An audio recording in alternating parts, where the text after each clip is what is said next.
നമ്മെക്കുറിച്ച് പൊതുവായി ചില ആളുകൾ പറയുന്ന ചില അപവാദങ്ങളുണ്ട്. ആ അപവാദങ്ങളിൽ ഏറ്റവും പ്രധാനം നമ്മൾ മതപരിവർത്തന ലോബിയാണ്. രണ്ടാമതായി പറഞ്ഞു കേൾക്കുന്ന ഒരു അപവാദം നമ്മൾ ബ്രിട്ടീഷുകാരുടെ അവരോട് വിധേയത്വം പുലർത്തിക്കൊണ്ട് ഇന്ത്യ ബ്രിട്ടീഷ് പക്ഷത്തേക്ക് വിട്ടുകൊടുക്കുന്നതിൽ ബ്രിട്ടീഷുകാർക്കൊപ്പം നിന്ന ആളുകളാണ്. ആര്? കേരളത്തിലെ ക്രൈസ്തവർ. മൂന്നാമത്തെ ഒരപവാദം, ബ്രിട്ടീഷുകാർ ഇന്ത്യയിലെത്തിയിട്ട് 3 ബികൾ ഇന്ത്യയിൽ ഡിസ്ട്രിബ്യൂട്ട് ചെയ്തു: ബൈബിള്, ബയണറ്റ്, ബ്രാൻഡി. ഈ 3 അപവാദങ്ങൾ നിങ്ങൾ കേട്ടിട്ടുണ്ടാകണം. ബ്രിട്ടീഷുകാർ ഇന്ത്യയിലെത്തുന്നു, ബൈബിള് കൊടുക്കുന്നു, ബ്രാൻഡി സർവ്വസാധാരണമാക്കുന്നു, ബയണറ്റ് ഉപയോഗിച്ച് ആളുകളെ പീഡിപ്പിക്കുന്നു. ഈ 3 അപവാദങ്ങൾക്കും കേരള ക്രൈസ്തവരും ചേർത്തിണക്കി കോർത്തിണക്കിയ ഒരു കഥ ബോധപൂർവം ചില ശക്തികൾ ഇന്ത്യ മഹാരാജ്യത്ത് പ്രചരിപ്പിക്കുന്നു. ഈ വായനാഭാഗവുമായി അതിനെന്ത് ബന്ധം? ഞാനതിലേക്ക് ക്രമേണ വരാം. ആദ്യം പറയട്ടെ, ബൃഹത്തായ ഇന്ത്യ മഹാരാജ്യം 1885 മുമ്പ് ഇന്ത്യ എന്ന പേരിൽ അറിയപ്പെട്ടിരുന്നില്ല. ഇന്ത്യക്ക് പേരിട്ടത് ഒരു വിദേശിയാണ്. അദ്ദേഹത്തിൻ്റെ പേര് ഹെറോഡോട്ടസ് എന്നായിരുന്നു. ഗ്രീക്ക് ചരിത്രകാരനായ ഹെറോഡോട്ടസ് ഈ രാജ്യത്തിന് പേരിട്ടു ഇൻഡസ്. ആ ഇൻഡസിൽ നിന്നാണ് ഇന്ത്യ എന്ന പദം നിഷ്പാദിച്ചിട്ടുള്ളത്. ആ ഇൻഡസ് എന്ന പദം അത് വ്യവഹരിക്കുന്നത് സിന്ധു നദിയുടെ തീരത്ത് അതിൻ്റെ മറുകരയിൽ പാർത്ത ആ അതിര് മുതൽ ഇങ്ങോട്ട് കിടക്കുന്ന ആ ജനതയെ മുഴുവൻ ഉൾക്കൊണ്ടുകൊണ്ട് ചരിത്രത്തിൻ്റെ പിതാവായ ഹെറോഡോട്ടസ് വിളിച്ചു ഇൻഡസ്. ഇന്ത്യയിൽ ബ്രിട്ടീഷ് ഭരണകാലത്ത് വാറൻ ഹേസ്റ്റിങ്സ് പ്രഭുവായിരിക്കുന്ന കാലത്ത് അദ്ദേഹത്തിന് അത് ഉച്ചരിക്കാൻ നാവ് വഴങ്ങാത്തത് കൊണ്ട് ഇൻഡസ് എന്ന് ഉദ്ധരിച്ചത് ജണ്ടൂസ് എന്നായിപ്പോയി. വാറൻ ഹേസ്റ്റിങ്സ് നമ്മളെ വിളിച്ചിങ്ങനെ ജണ്ടൂസ് എങ്ങനെ വിളിച്ചു.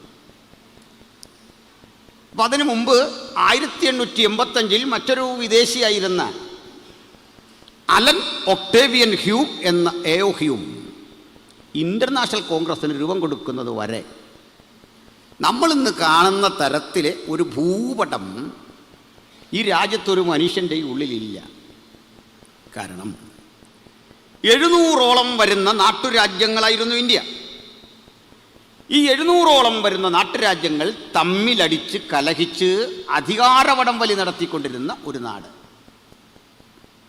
കൊച്ചിയിലെ രാജാവ്, കോട്ടയം രാജാവ്, തിരുവല്ല ഭരിച്ച രാജാവ്, ചങ്ങനാശ്ശേരി രാജാവ്, ഇവരൊക്കെ തമ്മിലടിക്കുകയായിരുന്നു.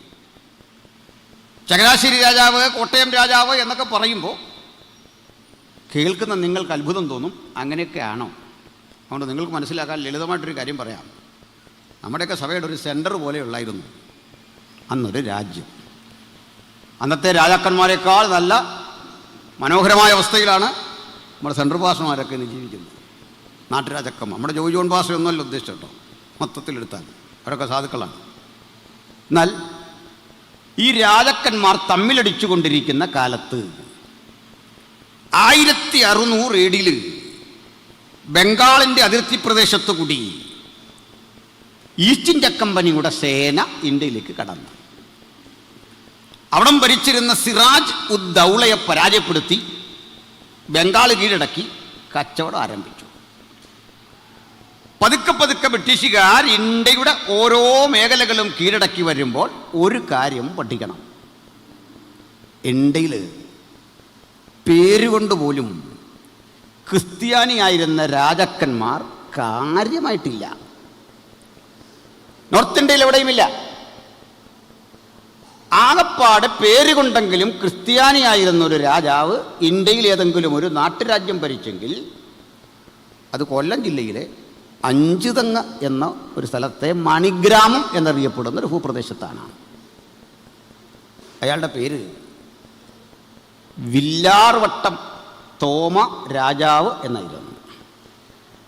ആ വില്ലാർവട്ടം തോമ രാജാവ് എന്ന നസ്രാണി പ്രമുഖൻ ഒഴിച്ച് 99% നാട്ടുരാജാക്കന്മാരും ക്രൈസ്തവരല്ലാത്ത ഹൈന്ദവരോ മുഗളന്മാരോ ആയ രാജാക്കന്മാരായിരുന്നു, അല്ലെങ്കിൽ ഇസ്ലാമിക രാജാക്കന്മാരായിരുന്നു ബാക്കി. ആകപ്പാടെ ഒരു ക്രിസ്ത്യാനിയെ ചരിത്രത്തിൽ കാണുന്നുള്ളൂ, അത് വില്ലാർവട്ടം തോമ രാജാവാണ്. ഒരു കാര്യം ബോധ്യപ്പെടുത്താനാ ഞാൻ ഇത്രയും വന്നേ. ഈ രാജാക്കന്മാർ തമ്മിലടിച്ചടിച്ചടിച്ചടിച്ച് പരാജയം മണക്കുമ്പോൾ ഒരു നാട്ടുരാജാവിനെ കയറിയടിക്കാൻ മറ്റൊരു രാജാവ് വരുമ്പോൾ ആയുധശക്തി കൊണ്ട് അവനോട് പൊരുതി നിൽക്കാൻ കഴിയില്ല എന്ന് മനസ്സിലാക്കുന്ന ഈ നാട്ടുരാജാവ് ബ്രിട്ടീഷ് ഈസ്റ്റ് ഇന്ത്യ കമ്പനിയോട് ഒരു സഖ്യം ചേർന്നിട്ട് പറയും, ഇതാ എന്നെ കൊല്ലാൻ വരിക, നിങ്ങൾ ആ പട്ടാളത്തെ ഒന്ന് വിട്ടു തന്നാൽ ഞങ്ങൾക്കൊരു രക്ഷയാണ്. സായിപ്പ് പറയും, ശരി, എത്ര കമ്പനി പട്ടാളം വേണം, അളവൊക്കെ പറയും. അത്രയും പട്ടാളത്തെ അതിർത്തിയിൽ വിന്യസിക്കും. ആ പട്ടാളം അവിടെ നിന്നുകൊണ്ട് എതിർകക്ഷികളെ മുഴുവൻ തുരത്തും. അങ്ങനെ നിഷ്കാസിതരാക്കാൻ ഈ പട്ടാളം തയ്യാറെടുക്കുമ്പോൾ ആ പട്ടാളത്തിൻ്റെ ആയുധത്തോട് പിടിച്ചു നിൽക്കാൻ ഈ രാജാവിന് കഴിയാതെ അവൻ തോറ്റുപോകും. ആ പുതിയ രാജ്യം ഈ നാട്ടുരാജ്യം കൂട്ടിച്ചേർത്ത് അല്പം കൂടെ വലുതാക്കും. അപ്പോൾ ഈ ബ്രിട്ടീഷുകാർ പറയും, ഇപ്പോൾ കിട്ടിയ ആ രാജ്യത്തിൻ്റെ കുറേ ഭാഗം ഞങ്ങൾക്ക് തരണം, കൃഷി ചെയ്യാനും കണ്ടോണമെൻ്റ് ഞങ്ങളുടെ സൈനികരെ പാർപ്പിക്കാനും ഒക്കെ ആയിട്ട് തരണം. മാത്രമല്ല അതിൽ നിങ്ങൾ ആരെങ്കിലും പാർക്കാൻ വന്നാൽ നിങ്ങൾ ഞങ്ങൾക്ക് കപ്പം തരണം. ഈ നാട്ടുരാജാവിന് ഗതിയില്ല, അല്ലെങ്കിൽ ബ്രിട്ടീഷുകാരന് ഇങ്ങോട്ട് പിടിച്ച തോക്ക് അങ്ങോട്ട് പിടിക്കും, അവരൊപ്പിടും. അങ്ങനെ ഈ രാജാക്കന്മാരുടെ ഭരണം നാമമാത്രമായി ബ്രിട്ടീഷുകാരുടെ കീഴിലേക്ക് അമർന്നമർന്ന് ഇന്ത്യ മുഴുവൻ ബ്രിട്ടീഷുകാരായി. എന്താ മനസ്സിലായി? ഈ വിദേശികൾക്ക് ഇന്ത്യ തീരെഴുതി കൊടുത്താരാ? വല്ലതും പിടിയിട്ടോ? നമ്മളാരാണ്ടാണോ? നമ്മളാരെയുള്ളതാണോ ബ്രിട്ടീഷുകാർക്ക് ഇന്ത്യ തീരെഴുതി കൊടുത്തേ? ഇന്ന് നിങ്ങളും ഞാനും ഒരു പരസ്യോത്തിന് നിൽക്കുമ്പോൾ ഈ പരസ്യോഗം തടഞ്ഞുകൊണ്ട് ഈ ഇന്ത്യ വിദേശികൾക്ക് വിറ്റ ആളുകളുടെ കൊച്ചുമക്കൾ വന്നിട്ട് പറയുക, നിങ്ങൾ ഇന്ത്യ വിറ്റു. നീ ചരിത്രം പഠിക്കല്ല, ഞങ്ങൾ പഠിപ്പിക്കുക. ഇന്ത്യ ഞങ്ങളല്ല ബ്രിട്ടീഷുകാർ കൊടുത്തത്. ആ കൊടുത്തവൻ്റെ കൊച്ചുമോനാണ് ചോദിക്കുന്നത്, ഇതിവിടെ വേണ്ട. അവിടെ ഇരിക്കുന്ന കുഞ്ഞുങ്ങൾ മര്യാദ ഇരിക്കണം, ഇങ്ങോട്ട് മര്യാദയ്ക്കിരിക്കണം. ആ, സംസാരിക്കാൻ പറ്റില്ല കേട്ടോ. ഇങ്ങോട്ട് ബ്രിട്ടീഷുകാർക്ക് ഇന്ത്യ അങ്ങനെ തീരെഴുതി കൊടുക്കുക മാത്രമല്ല, മരണം വരെ ബ്രിട്ടീഷുകാരോട് കൂറു പുലർത്തിയിട്ട് ഇന്ന് നമ്മളെ ഇന്ത്യയെ സ്നേഹിക്കാൻ പഠിപ്പിക്കുന്ന കുറേ വിദ്വാൻമാരുണ്ട്. നമ്മുടെ പാസ്റ്റർമാരിൽ പോലും പരസ്യവും നടത്തുന്നതിലെ ആളുകൾ വേദികളിൽ നിന്നിട്ട് വിളിച്ചു പറയും, മഹത്തായ ആർഷഭാരത സംസ്കാരം. ഇതെന്താണെന്ന് എനിക്കറിയില്ല, ഞാൻ പഠിക്കാൻ ശ്രമിച്ചിട്ട് പിടികിട്ടാത്തൊരു സാധന. എന്താണോ ഈ മഹത്തായ സംസ്കാരം? ഞാൻ PYPയെ സംഘടിപ്പിച്ച ഒരു മണിപ്പൂർ വിഷയത്തിലെ പ്രതിഷേധ യോഗം ഉണ്ടായിരുന്നു നമ്മുടെ തിരുവല്ലയിൽ. ഞാനായിരുന്നു അതിലൊരു പ്രസംഗം. അവിടെ പ്രസംഗിക്കാൻ വന്ന ഒരാൾ രാജ്യസഭാ ഉപാധ്യക്ഷനായിരുന്ന PJ കുര്യൻ സാറാണ്. അവിടെ പ്രസംഗിച്ചപ്പോൾ അതേ ഒരു കാര്യം പറഞ്ഞു, നമ്മുടെ പൈതൃകം തന്നെ, നമ്മുടെ സംസ്കാരം തന്നെ ലോകസമസ്ത സുഖിനോ ഭവന്തു എന്ന്. ഞാൻ വേദിയിൽ വെച്ച് തന്നെ അതിന് മറുപടി പറഞ്ഞു, കുറഞ്ഞ പക്ഷം സാറെങ്കിലും ഇങ്ങനെ പറയരുത്, ഈ പാതി പറഞ്ഞിട്ട് പോകരുത്, ആ ശ്ലോകം മൊത്തം പറയണം. പറയുകയാണെങ്കിൽ ആ ശ്ലോകത്തിൽ അടങ്ങിയിരിക്കുന്ന ഒരു വിഷം, അതിലടങ്ങിയിരിക്കുന്ന ഒരു വലിയ പ്രശ്നം കാണാതെ ശ്ലോകം പാടരുത്. എന്താണെന്നറിയണ്ടേ? ബ്രാഹ്മണനും പശുവിനും സുഖമെങ്കിൽ ലോകസമസ്ത സുഖിനോ ഭവന്തു. മനസ്സിലായില്ലേ? മോളിൽ കിടപ്പുണ്ട് 2 ലൈൻ. നമ്മളെങ്ങനെ തെറ്റിദ്ധരിപ്പിക്കുന്ന 100 കഥകൾ പറഞ്ഞിട്ട് പറയും, പാൽപ്പൊടി കൊടുത്ത്, വൈറ്റമിൻ ഗുളിക കൊടുത്ത്, ഗോതമ്പ് പൊടി കൊടുത്ത് നമ്മൾ മതം മാറ്റി. എനിക്കത് സന്തോഷമാണ് കേൾക്കുമ്പോൾ, ഭയങ്കര സന്തോഷമാണ്. എൻ്റെ കാരണം 5000 വർഷം പഴക്കമുള്ള ഭാരത സംസ്കാരം എന്നൊക്കെ പറയുന്നൊരു കാര്യത്തെ, മഹത്തെന്ന് പറയുന്നൊരു കാര്യത്തെ ഒഴുക്കിക്കളയാനുള്ള വീര്യം സായിപ്പിൻ്റെ പാൽപ്പൊടിക്കുണ്ടായിരുന്നെങ്കിൽ ആ പാൽപ്പൊടി കേമമാണ്. മനസ്സിലായില്ലേ? ഈ കൊട്ടിക്കോഴിച്ച് സംസ്കാരം ഇത്ര വലുതാണെങ്കിൽ, പ്രബലമാണെങ്കിൽ, സായിപ്പ് വിറ്റമിൻ ഗുളിക വാരി എറിഞ്ഞപ്പോൾ ഇത് പോയെങ്കിൽ അത് പോകട്ടെന്ന് അത്രയും സാധനങ്ങൾ പോകണം. ചുരുക്കി പറഞ്ഞാൽ എണ്ണി എണ്ണി ഇവയ്ക്ക് മറുപടി പറയാനുള്ള കാരണം എന്ന് നമുക്കിവിടെ പകല് 10 ബീഹാർ മിഷണറിമാരുണ്ടായിരുന്നു. സന്താളർ ഒരു കാലഘട്ടത്തിൽ അങ്ങ് നക്സൽബാരിയിൽ, അതൊരു സ്ഥലത്തിൻ്റെ പേരാണ്, നക്സൽബാരിയിൽ ആയുധമെടുത്തുകൊണ്ട് ഭൂ ഉടമകൾക്കെതിരെ അതിശക്തമായ വിപ്ലവത്തിന് തുടക്കം കുറിച്ച ആ സമൂഹത്തിൽപ്പെട്ട സന്താളറിൽ ചിലര് വിശ്വാസം സ്വീകരിച്ച് യേശുവിൻ്റെ സാക്ഷികളായി ഇന്ന് പകൽ ഈ വേദിയിലുണ്ടായിരുന്നു. ആയുധം വലിച്ചെറിഞ്ഞ് ചോരച്ചൊരിച്ചിലിൻ്റെ വഴികളഞ്ഞ് നസ്രായന്റെ പാത തിരഞ്ഞെടുക്കാൻ ഇവർ തയ്യാറായത് വൈറ്റമിൻ ഗുളികയുടെ ബലത്തിലല്ല, പ്രാപിച്ച ദൈവശക്തിയുടെ ബലത്തിലാണ്. ആ ബലം ശിലാനരമ്പുകൾ ഓടുന്ന ആ രക്തത്തിന്റെ ശക്തി ചൈതന്യം ശരീരത്തിൽ ഓടുന്ന ഞങ്ങൾക്ക് യേശുവിനെ പ്രസംഗിക്കാനുള്ള അവകാശം ആരുടെയും ഔദാര്യമായിരിക്കുന്നില്ല. ഒരേ സ്വരത്തിൽ ഒരുമിച്ച് ആ അവകാശത്തിന്റെ വിളംബരം നമുക്കിങ്ങനെ പ്രഖ്യാപിക്കാം. ഈ മഹാരാജ്യത്തിൽ ഞങ്ങൾ ജനിച്ചു വളർന്ന, ഞങ്ങൾ നികുതി അടയ്ക്കുന്ന, ഞങ്ങൾ വോട്ട് ചെയ്യുന്ന, ഞങ്ങൾ കൂടി നിയമം പ്രകാരം ഈ ഭരണാധികാരികളെ തിരഞ്ഞെടുക്കുന്ന ഈ രാഷ്ട്രത്തിൽ, ഭരണഘടന നിലനിൽക്കുന്ന ഒരു രാജ്യത്ത് നസ്രായനായ യേശുവിനെ പ്രസംഗിക്കാനുള്ള ഞങ്ങളുടെ അവകാശം ആരുടെയും ഔദാര്യമല്ല, അത് ഞങ്ങളുടെ അവകാശം. മരണം വരെ ആജീവനാന്തം നസ്രായനായ യേശു ഉലകത്തിന്റെ രക്ഷകൻ എന്ന സുവിശേഷം ഉലകത്തോട് ഘോഷിക്കാൻ പ്രതിജ്ഞാബദ്ധരായി ഈ 10 വർഷങ്ങൾ ഈ പടപ്പുറപ്പാടിന്റെ ഭാഗമായിരിക്കാൻ എളിയവരായ ഞങ്ങൾക്കും ദൈവം കൃപ നൽകി. അങ്ങനെ സ്വാതന്ത്ര്യത്തിന്റെ വചനം, ജീവന്റെ വചനം അനേകരോട് പ്രസംഗിക്കുന്ന കർമ്മനിരതമായ ആ ശുശ്രൂഷയുടെ ഭാഗമാകാൻ ഇന്നിവിടെ സന്നിവേശിച്ചിരിക്കുന്ന മുഴുവൻ ദൈവമക്കളെ ഓർത്തുകൊണ്ട് ഞാൻ ദൈവത്തിന് മഹത്വമർപ്പിക്കുന്നു. Price the Lord. ലോകം സംസ്കാരം എന്നൊരു പദത്തെ പറ്റി പഠിക്കും. അതോട് ചേർന്ന് കിടക്കുന്നൊരു പദമാണ് നാഗരികത, സിവിലൈസേഷൻ. എന്താ സിവിലൈസേഷൻ ഓർ നാഗരികത? ഒരു നഗരത്തെ കേന്ദ്രീകരിച്ചുണ്ടാകുന്ന ഡെവലപ്മെൻറ്റ്സ് ആണ് നാഗരികത എന്ന് പറയുന്നത്. ഒരു നഗരത്തിൻ്റെ വികാസം, പൗരാണിക കാലത്തൊട്ടേറെ നഗരങ്ങളുണ്ട്, ശ്രദ്ധിക്കപ്പെടുന്ന നഗരങ്ങൾ. ആ നഗരങ്ങളുടെ തീരത്ത് മനുഷ്യൻ കൃഷി ചെയ്തു. ആ നഗരങ്ങളിൽ കൂടി അതിൻ്റെ നടുവിലൂടെ ഒഴുകുന്നൊരു മഹാനദി കാണും. ആ നദിയുടെ തീരത്ത് മനുഷ്യൻ കൃഷി ചെയ്തു. അടുത്തടുത്ത ഇടങ്ങളിൽ കടകമ്പോളങ്ങൾ ഉണ്ടാക്കി, വഴികൾ വെട്ടി, രമ്യകർമ്മങ്ങൾ പടുത്തുയർത്തി. അങ്ങനെ ഒരു നാടിനെ നഗരവൽക്കരിച്ച ആ ചരിത്രമാണ് നാഗരികതയുടെ ചരിത്രം. ഈ നാഗരികതയെല്ലാം രൂപപ്പെട്ടത് നദികളുടെ തീരത്താണ്. ഇന്ത്യയിൽ നമ്മളറിയുന്ന പോലെ സിന്ധു നദിയുടെ തീരത്ത്, ചൈനയിൽ ഹൊയാങ് ഹോ നദിയുടെ തീരത്ത്, മെസപ്പൊട്ടേമിയയിൽ യൂഫ്രട്ടീസ് ടൈഗ്രീസ് നദികളുടെ തീരത്ത്, ഈജിപ്തിൽ നൈൽ നദിയുടെ തീരത്ത് ഒക്കെ ഇങ്ങനെ സംസ്കാരങ്ങൾ വികാസം പ്രാപിച്ചു വന്നു. ഇതാ വെളിപ്പാട് പുസ്തകം വായിക്കുമ്പോഴും അതിൻ്റെ അവസാനം ഒരു നാഗരികത, അതും ഒരു നദിയുടെ തീരത്താണ്. വീഥിയുടെ നടുവിൽ ദൈവത്തിൻ്റെയും കുഞ്ഞാടിൻ്റെയും സിംഹാസനം, ശുദ്ധ പളുങ്കിനൊത്ത ഒരു മഹാനദിയുടെ പ്രവാഹം, അതുവഴി ഉലകത്തിലെ സകല നാഗരികതയും കാലപ്പഴക്കം കൊണ്ട് ജീർണിച്ചസ്തമിച്ച് ആ നഗരവാസികളായ മനുഷ്യരൊക്കെ സ്വാതന്ത്ര്യത്തിന് വേണ്ടി പ്രാണവായുവിന് വേണ്ടി പരക്കം പാഞ്ഞും പിടഞ്ഞു മരിച്ചും, അതല്ലെങ്കിൽ സാമ്രാട്ടുകൾ ഏറ്റുമുട്ടി കൊലപ്പെടുത്തുകയും ചെയ്ത് ചോരയുടെ ചരിത്രം രചിച്ച് ചോര കൊണ്ട് ചരിത്രം എഴുതി അങ്ങനെ ഉന്മൂലനം സംഭവിച്ച് നിരാശരായ മനുഷ്യരാശിയോട് ഒരു സ്ഥലം ചൂണ്ടിക്കാണിച്ചിട്ട് വിളിച്ചു പറയുക, വരികയെന്ന് ആത്മാവും മണവാട്ടിയും പറയുന്നത് ഞാൻ കേട്ടു. ഈ രാത്രി സുവിശേഷം അതുതന്നെയാണ്. വരിക, നിത്യതയെ കരഗതമാക്കാൻ കഴിയുക, ഈ വീതിയെ കരഗതമാക്കാൻ കഴിയുക, ആർക്കും ബോംബിട്ട് നശിപ്പിക്കാൻ കഴിയാത്ത, തേരോട്ടങ്ങൾക്കും പണപ്പുറപ്പാടിനും നശിപ്പിക്കാൻ കഴിയാത്ത നിത്യതയുടെ നഗരം, പുതിയ യെരൂശലേം, കുഞ്ഞാടതിന്റെ വിളക്ക്, ആ മഹാനഗരത്തെ കരഗതമാക്കാനുള്ള ആഹ്വാനമാണ് ഈ സുവിശേഷമെങ്കിൽ ആ സുവിശേഷത്തിന്റെ ശബ്ദം ഇങ്ങനെ ഞങ്ങൾ ആവർത്തിക്കട്ടെ.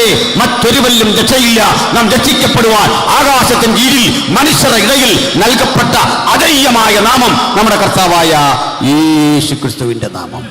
ഹല്ലേലൂയ. നമുക്കതിനെ ക്രമാനുഗതമായി ഒന്ന് വിശകലനം ചെയ്തു പോകാം. ലോകത്തിലെ ആദ്യത്തെ നാഗരികത അല്ലെങ്കിൽ നഗരം കേന്ദ്രീകരിച്ചുള്ള ജീവിത സംവിധാനം ഉൽപ്പത്തിയിൽ കാണാം. അത് വളരെ രസകരമാണ്. 4-5 അധ്യായമൊക്കെ പഠിക്കുമ്പോൾ വളരെ രസകരമായി തന്നെ കാണാം. ലോകത്തിൽ ആദ്യത്തെ സിവിലൈസേഷൻ ആരംഭിക്കുന്നത് കയീൻ്റെ കുടുംബത്തിൽ നിന്നാണ്. കയീൻ, ആദമിൻ്റെ പുത്രനായ കയീൻ്റെ ഭവനത്തിൽ നിന്നാണ് നഗരവൽക്കരണം ലോകത്ത് തുടങ്ങുന്നത്. ആദം 2 ആൺമക്കളുടെ പിതാവായിരുന്നു. അതിലേറെ മക്കൾ ആദമിനുണ്ടായിരുന്നു. തെളിവ്, ആദം 930 സംവത്സരം ജീവിച്ചിരുന്നു. പുത്രന്മാരെയും പുത്രിമാരെയും ജനിപ്പിച്ചു. അതിൽ ശ്രദ്ധേയരായ 2 മക്കളെയാണ് ചരിത്രം പരാമർശിക്കുന്നത്. അപ്പോൾ ശ്രദ്ധേയരെ ചരിത്രം പരാമർശിക്കുന്നത് സ്വാഭാവികമാണ്. ഈ ആദം അദ്ദേഹത്തിൻ്റെ ഒരു മകനായ കയീൻ ഹാബേലിനെ കൊന്നു. ആ ശൂന്യത പരിഗണിച്ചുകൊണ്ട് ദൈവം മറ്റൊരു മകനെ ആദമിന് നൽകി. ആ മകൻ്റെ പേര് ശേത്ത് എന്നായിരുന്നു. ആ ശേത്തിനൊരു മകനുണ്ടായി, ഏനോശ്. ഏനോശിനൊരു മകനുണ്ടായി, കേനാൻ, മഹലേൽ, യാരദ്, മെതൂശലേഹ്. ഇങ്ങനെ പോകുന്നു ജനറേഷൻ. ഇനി ഈ കയീനും മക്കളുണ്ടായി. ആ കയീൻ്റെ മകൻ്റെ പേര് ഹാനോക്ക് എന്നായിരുന്നു. ഹാനോക്ക്.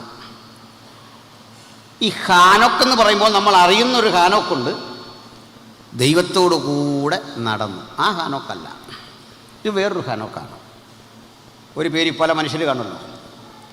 അപ്പോൾ ഈ ഹാനോക്ക് കയീൻ്റെ മകൻ, ഹാനോക്കിനൊരു മകൻ ഈരാദ്. അതൊക്കെ പോട്ടെ. പദം പറയുന്നു, കയീൻ ഒരു പട്ടണം പണിതു. ആ പട്ടണത്തിന് മകൻ്റെ പേരിട്ടു. ആ പട്ടണത്തിൻ്റെ പേരും ഹാനോക്ക്. അപ്പോൾ ഹാനോക്ക് എന്ന് പറയുന്നൊരു മകൻ മനുഷ്യൻ്റെ പേരാണ്. ഹാനോക്ക് എന്ന് പറയുന്ന ഒരു പട്ടണത്തിൻ്റെ പേരാണ്. So Hanok was the first city in the world. And Hanok is the ancient civilization in the world. ലോകത്തിലെ ഏറ്റവും പൗരാണികമായ പട്ടണത്തിൻ്റെ പേര് ഹാനോക്ക് എന്നാണ്. അപ്പം കയീൻ്റെ തലമുറ ഒരു പട്ടണം പണിതു. ഇനി ശേത്ത് എന്ത് എന്ന് വേണ്ടേ? ശേത്തിൻ്റെ കാലത്തെ യഹോവയുടെ നാമത്തിലുള്ള ആരാധന തുടങ്ങി. അപ്പം ശേത്തിൻ്റെ കാലത്ത് ആരാധന തുടങ്ങി. അപ്പോൾ ഒരുത്തൻ ആരാധന. ആ തലമുറ ഒരു 10 സംവത്സരം പിന്നിട്ടു. ആ തലമുറയിലൊരു മകനുണ്ടായി, നോഹ. അവിടുന്ന് വീണ്ടും ഒരു 10 തലമുറ കഴിഞ്ഞു, ഒരു മകനുണ്ടായി, അബ്രഹാം. അബ്രഹാം ഇസാക്ക് ജനിച്ചു, ഇസാക്കിന് യാക്കോബ് ജനിച്ചു, യാക്കോബിന് യഹൂദ ജനിച്ചു. പിന്നെയും തലമുറകൾ മുമ്പോട്ട് പോയി. അബ്രഹാം മുതൽ ഒരു 14 തലമുറ മുമ്പോട്ട് പോയപ്പോൾ മറ്റൊരു മകൻ ജനിച്ചു. ആ തലമുറയിൽ ദാവീദ്. ദാവീദിൽ നിന്ന് 28 തലമുറ മുമ്പോട്ട് പോയപ്പോൾ ആ തലമുറയിൽ നിന്ന് മറ്റൊരു മകനെ ലഭിച്ചു, നമ്മുടെ കർത്താവായ യേശുക്രിസ്തു. മനസ്സിലായല്ലോ? അപ്പോൾ യേശുവിൻ്റെ ജഡപ്രകാരമുള്ളൊരു ജനറേഷൻ്റെ കണക്കാണ് ഞാൻ പറഞ്ഞത്. ത്രൂ സേത്തൈൻ ജനറേഷൻ, ശേത്തിൻ്റെ തലമുറയിലൂടെ കർത്താവായ യേശുക്രിസ്തു ജനിക്കുന്ന ഇടം വരെ നിങ്ങൾക്കൊരു തലമുറയുടെ സങ്കല്പം കാണാം. ഇവർ പക്ഷേ പട്ടണം പണിയോ ഹോസ്പിറ്റൽ പണിയോ അങ്ങനെ എന്തെങ്കിലും ഒരു നിർമ്മിതി നടത്തി അങ്ങനെ കാണുന്നില്ല. ഇവർ ചെയ്തതേ, ഒരുത്തൻ യാഗപീഠം പണിതു, മറ്റൊരുത്തൻ പെട്ടകം പണിതു, ഇനി ഒരുത്തൻ ആലയം പണിതു. ആ തലമുറയിൽ ഒരുവൻ വന്നിട്ട് തന്നെ തന്നെ പരിചയപ്പെടുത്തി, ദേവാലയത്തിലും വലിയവൻ. ആ തലമുറയിൽ ഒരാൾ യാഗപീഠം പണിതു, മറ്റൊരാൾ യഹോവയുടെ നാമത്തിൽ ആരാധന തുടങ്ങി. ഇനിയും ഒരാൾ ജീവരക്ഷയ്ക്കൊരു പെട്ടകം പണിതു. ഇനിയും ഒരാൾ ഒരാത്മീയമായ ജനതയെ ഒന്നിച്ചു കൂട്ടിക്കൊണ്ട് ദൈവത്തിനൊരാലയം പണിതു. ഇനിയും ഒരാൾ ദേവാലയത്തെക്കാൾ വലിയവനായ ദൈവത്തിൻ്റെ പുത്രനായ യേശുക്രിസ്തു ആദമിൻ്റെ തലമുറയിലൂടെ ശേത്തിലൂടെ വന്ന് യേശുക്രിസ്തുവിൽ ആ വംശാവലിയെ നമുക്ക് എത്തിക്കാം. ഇനി മറ്റൊരു വംശാവലിയുടെ കണക്കുണ്ട്. ആ കണക്കെങ്ങനെയാ? ശ്രദ്ധിക്കണം. അതെ, കയീനിൽ നിന്ന് ആരംഭിക്കും. ആ കയീനിൽ നിന്ന് തുടങ്ങി ഒരു പട്ടണം പണിയുന്നു കയീൻ. എന്താണ് കയീൻ പട്ടണം പണിയാനുള്ള കാരണം? അവന് ശാപഗ്രസ്തനായി, അവൻ കൊലപാതകയായി. ചോരച്ചൊരിച്ചിൽ കൊണ്ട്, കൊലപാതകം കൊണ്ട്, തിന്മ കൊണ്ട് ചരിത്രം രചിച്ച ആ മനുഷ്യൻ എന്ത് ചെയ്തു? വെറുതെ ഇരുന്നില്ല. തോൽവിക്ക് വഴങ്ങാതെ, പരാജയത്തിന് തലവെച്ചു കൊടുക്കാതെ അവൻ ചിന്തിച്ചു, എൻ്റെ നിത്യത നഷ്ടപ്പെട്ടിരിക്കുന്നു, എൻ്റെ ദൈവസംസർഗം നഷ്ടപ്പെട്ടിരിക്കുന്നു, ദൈവത്തിന് എൻ്റെ മീതെയുള്ള ആ കരുതൽ അകന്നുപോയിരിക്കുന്നു, ഞാൻ കൊലപാതകയായി തീർന്നിരിക്കുന്നു. ഇനി എൻ്റെ മുമ്പിലൊരു വഴി. ഈ ഭൂമി, ഈ കാണുന്ന ദൃശ്യമായ മണ്ഡലം, ഇതിനെ ഒന്ന് ഉടച്ചു വാർക്കണം. എനിക്ക് ജീവിക്കാൻ പറ്റുന്ന വിധത്തിൽ ഒരു നഗരം സൃഷ്ടിക്കണം. എനിക്കിനിയുള്ള ആശ്രയം ഈ ഭൂമിയാണ്. ഞാനിവിടെ നഗരം പണിയും. എൻ്റെ നിലയിൽ ആ നഗരത്തിലൂടെ കുതിരകളും മറ്റ് മൃഗങ്ങളും കെട്ടിവലിക്കുന്ന വണ്ടികളും കടകമ്പോളങ്ങളും കച്ചവടങ്ങളും ഒക്കെ ചെയ്ത് എൻ്റെ പുതുതലമുറ ഇവിടെ വളരും. ആ ലക്ഷ്യമിട്ടുകൊണ്ട് കയീൻ ഒരു പട്ടണം പണിതു. കയീനൊരു മകനുണ്ടായി, ഈരാദ്. ഹാനോക്ക്. ഹാനോക്കിൻ്റെ മകനുണ്ടായി ഈരാദ്. ഈരാദിനൊരു മകനുണ്ടായി മെഹുയേൽ. ഇനിയും ഒരു മകനുണ്ടായി മെഹൂശയേൽ. ഇനിയും ഒരു മകനുണ്ടായി, അയാളുടെ പേര് ലാമക്ക്. ഈ പുറത്തുനിന്ന് വല്ലാത്ത സൗണ്ട് ഇങ്ങോട്ട് വരുന്നു. വളണ്ടിയേഴ്സ് അവിടെ ശ്രദ്ധിക്കുക. അതെന്താണെന്നൊരു പേടിയില്ല. നിങ്ങളെ അതിനെ അവിടെ ഇരുത്തിരിക്കുന്ന ആ ട്രാകൊക്കെ തന്ന്, മനസ്സിലായില്ലേ? അത് ശ്രദ്ധിച്ചിട്ട്. മെഹൂയേൽ, മെഥൂശയേൽ, ഒടുവിൽ ലാമെക്ക്. കയീൻ മുതലുള്ള കണക്ക് പുസ്തകം പരതുക, വംശാവലിയുടെ കണക്ക് പുസ്തകം പരതുക. ഞാൻ ഹാവേലിന് പകരം വന്ന ശേത്തിന്റെ വംശാവലി കണക്ക് കൃത്യം പരതി. ഒടുക്കം പറഞ്ഞു, ആ തലമുറയിൽ ഒരു മനുഷ്യനെ കാണാം, കർത്താവായ യേശുക്രിസ്തു. ആ തലമുറയിൽ മറ്റു ചിലരെയും കാണാം. ആദം മുതൽ ഏഴാമനായ ഹാനോക്ക്. ആ ഹാനോക്ക് നീതിപ്രസംഗിയായിരുന്നു. ആ ഹാനോക്ക് പ്രവാചകനായിരുന്നു. ആ ഹാനോക്ക് ദൈവകൃപയുള്ളവനായിരുന്നു. ആ ഹാനോക്ക് ഒരു ദൈവമനുഷ്യനായി കുടുംബത്തെ ദൈവകൃപയിൽ വളർത്തി. ഹാനോക്ക് ദൈവത്തോട് കൂടെ നടന്നു, പുത്രന്മാരെയും പുത്രിമാരെയും ജനിപ്പിച്ചു. അങ്ങനെ അനുഗ്രഹിക്കപ്പെട്ട ഒരു കുടുംബജീവിതം ഹാനോക്ക് നയിച്ചു. മറുവശത്തെ മറ്റൊരു കാര്യം,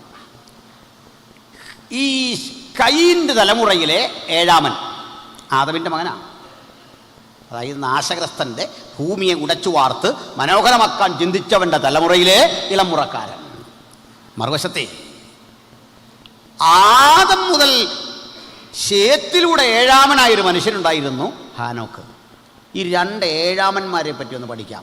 ഒരപ്പൻ്റെ രണ്ട് മക്കളിലെ രണ്ട് ഏഴാമന്മാർ, ഒരേ കാലത്ത് ജീവിച്ചിരുന്നവർ. രണ്ട് മക്കളിലൂടെ, രണ്ട് തലമുറകളിലൂടെ ഏഴാമനായ ഹാനോക്ക് എന്നൊരു ദൈവമനുഷ്യൻ. അവിടെ ഇപ്പുറത്തൊരു മനുഷ്യനെ ഞാൻ പരിചയപ്പെടുത്താം.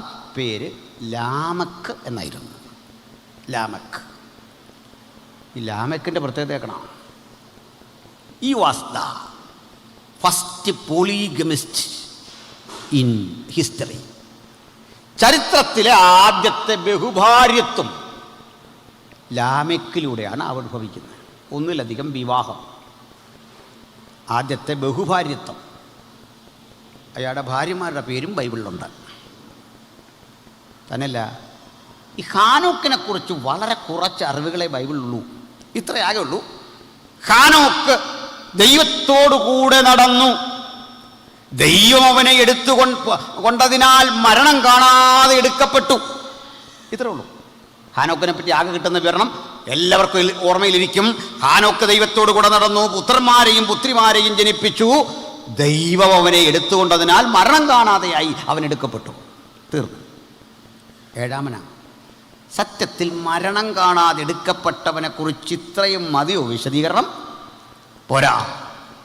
നമ്മളൊക്കെ പറയലേ, എനിക്കൊരു സാക്ഷ്യത്തിന് അവസരം തന്നാൽ ഇന്നും നാളെ ഒന്നും പറഞ്ഞാൽ എൻ്റെ സാക്ഷ്യം തീരുകയില്ല. അങ്ങനെയുള്ളവരെ പരീക്ഷിക്കാൻ വേണ്ടി നമ്മളൊരു സമയം ഞങ്ങൾ ഇരിക്കാം, പറയാൻ പറഞ്ഞു, മൊത്തം പറയാൻ പറഞ്ഞു. ഇയാൾ പറയാൻ പോകുന്ന മുഴുവൻ പുള്ളി വെള്ളമടിച്ച കഥ പറയുന്ന കാര്യം അതല്ലല്ലോ സാക്ഷ്യം. എൻ്റെ സാക്ഷ്യവും നിങ്ങളുടെ സാക്ഷ്യവും നമ്മുടെ സാക്ഷ്യമില്ല, ഇത്രേ ഉള്ളൂ.